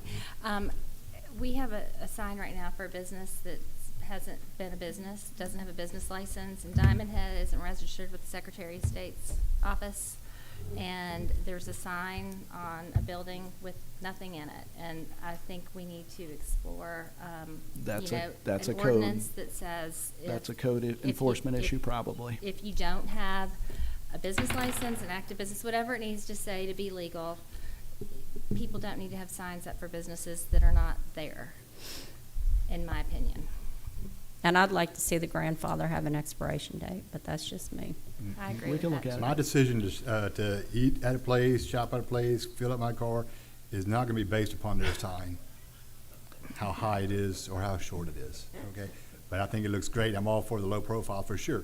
But I'm just saying a high sign is not gonna make me go there. I know when you own a business, you feel that way though. But signs cost a lot of money. They really do. Okay, with that being said, and no more discussion, City Clerk, you want to do roll call No, this is to Okay, sir. concur as it's written. to deny? Yes. Finley? All right,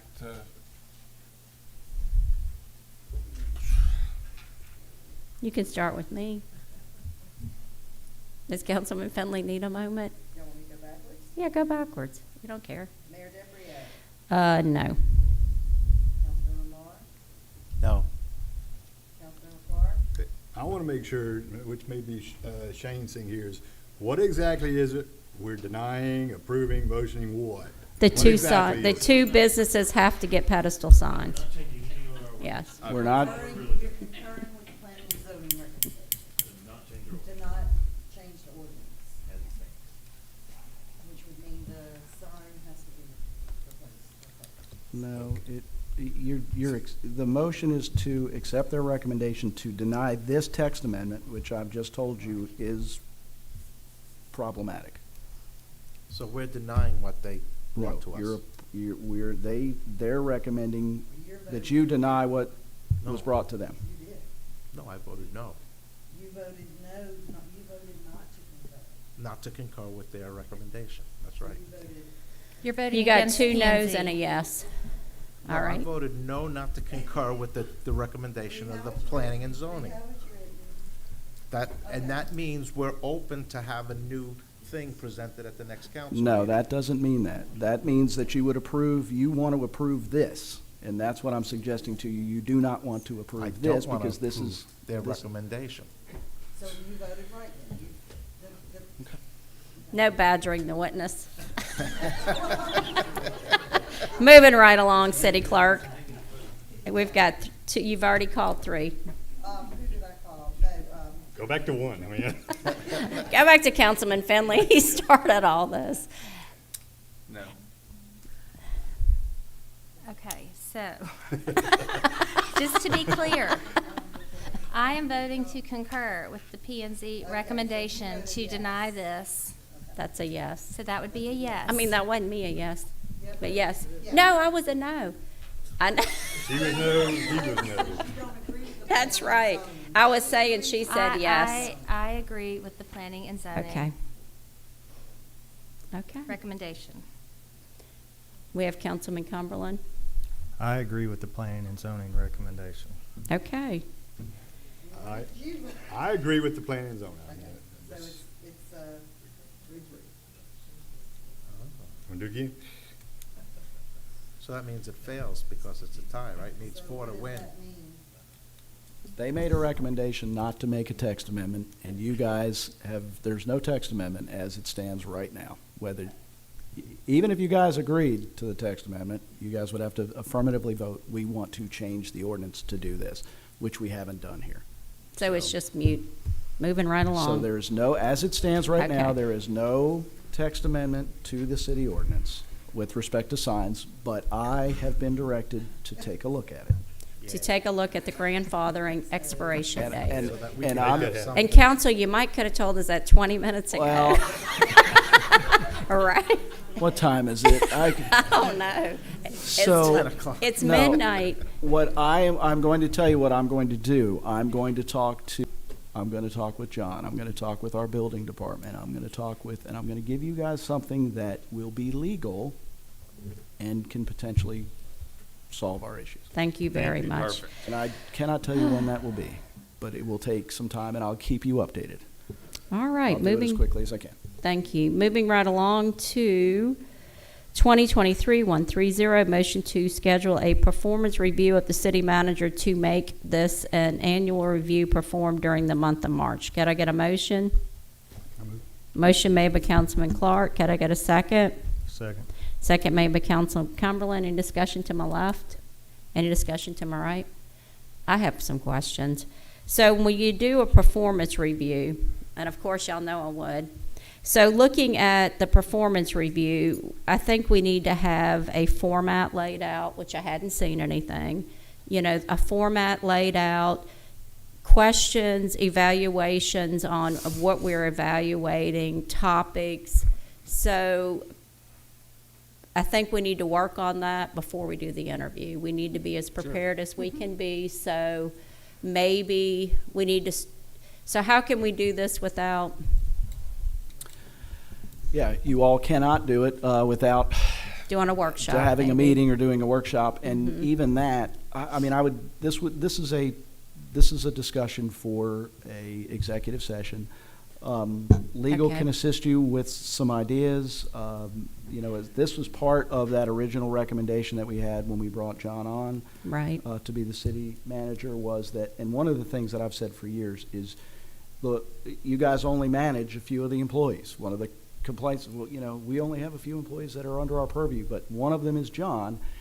And in order to evaluate him, you should do, you're the city manager, you should do a yearly performance audit. Set some Give- goals, set some standards, whatever it is. You guys will come up with it ultimately, but again, you can't do it unless you're in a meeting. So And, either have a can special we- meeting, go into executive session and discuss what the parameters are, or have maybe Melissa present something to y'all that she recommends, But- however you want to do it. What I have seen done before that works well is everybody has their thoughts and their ideas, and they send them to Melissa. I think he nominated you for this. So can we send Pretty you sure he our did. questions and things that we'd like to see and send that to you and let you compile all our thoughts into something doable? Yes, as, this is an extension of what we talked about before with regard to employees and handbooks and things Right. of that nature. So we can put something together. And I think that the intent of this motion was just to kind of, wrap this up. We talked about it before, we never did it. And it's a normal thing that, every other business does with We, people in we want to management. have our input, though, instead Yeah. of you just putting it together. No, I agree with you. That's what Okay. I'm saying. We can send you our input, email you our input? Yes, absolutely. I Okay. guess what I'm saying is I don't want somebody to read into this and think, ooh, they don't like what the city manager's doing. They're going to No, evaluate him. no, No, This was- this was a recommendation This from is- day one. It's this is something just that to wrap needs to that be up. done. Yes. It's for Right. it's for y'all, it's for everybody. I mean, it protects everybody. It's just some good practices. And one of the things, John does this with his employees that he manages. Y'all need to do that. And it's like, what I'm envisioning with your comments is just like when we've done interviews of city Right. managers in the past. Exactly. You guys have kind of, and then the attorneys have kind of compiled it. And so that's what we'll do here. Well, I think also while you're doing it, we're responsible for 2 employees of the city. Actually, yeah. And that we should do both the city clerk and the city manager with Not a a bad review. Not a That- bad idea. Yeah, not a bad idea. I think the only issue, and I was just mentioning with Derek, and forgive the word issue if that's not the right word I'm looking for, but I'm a little concerned about it. It's saying that we would do it in March, considering we're going to be getting, comments, and we have to put some things together. So I think that's a little bit of a tight parameter for us to get that done.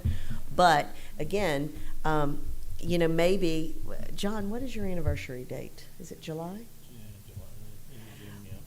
Would it be better to have it on, that would also be the middle of the year? Oh, definitely, that would The be anniversary, that better. would give everyone plenty of time. And that gives us time to work on our questions. Yes. Well, Derek put you in charge of it, that's a good idea. I know, So right? can we amend this, or can we amend this to change that date? Yes, oh, and I am being reminded that you also have a third city employee, the judge. Oh. So we could include that as well. And yes, I do think it would be best to amend before, rather than voting on this, because as it's written, I think what you're talking about is including more than one city employee. So city Or- employees under the purview of the council, Yes, to be performed in June or July. or July. whatever. July. Mhm. July. So we've got a motion to amend the 2023-130. The motion to amend was to schedule a performance review of city employees under the direction of the city council to have an annual performance during the month of July. Can I get a second to move as amended? Second made by Councilman Marr. All in favor? Aye. Okay. Claims payable. Could I get a motion to approve docket claims DKT 2304119, DKT 23046 in the amount of $312,803.54? Motion made by Councilman Clark. Could I get a second? Second made by Councilman Finley. All in favor? Aye. Is there any need for executive session? One last, sorry, Well, we still got One last. Public comments. did we get to proceed to advertise? Oh, I didn't see that on there. For, It was not on the agenda. We're asking for it to be added, Okay. So I'd like to add. or just approve, or however you want to. So we got a motion on the floor from Council Finley to advertise for the Phase 1 new commercial business district roadway. Could I get a second? Second. Second made by Councilman Clark. All in favor? Aye. Okay. We have yes, ma'am, come on up. We have a non-agenda public comment.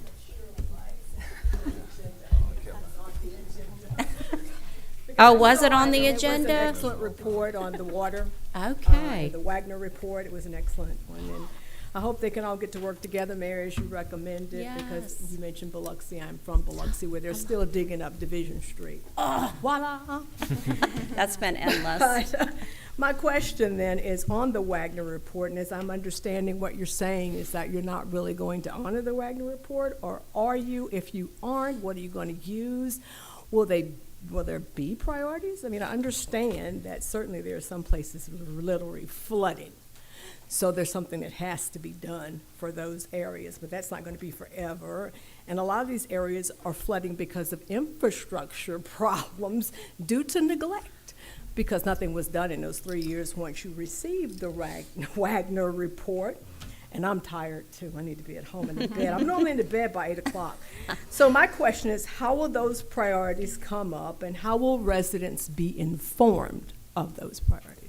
And we have been lacking on informing residents, and we totally understand that. And we learned that on Makiki, residents weren't. But thank you very much for bringing this up. So where we are right now, the engineers are going to put together the information. They're going to get it to the city manager. The Wagner, it's not that anybody wants to ignore the Wagner. We're using that as our base. We're using the Seymour master drainage areas as a base.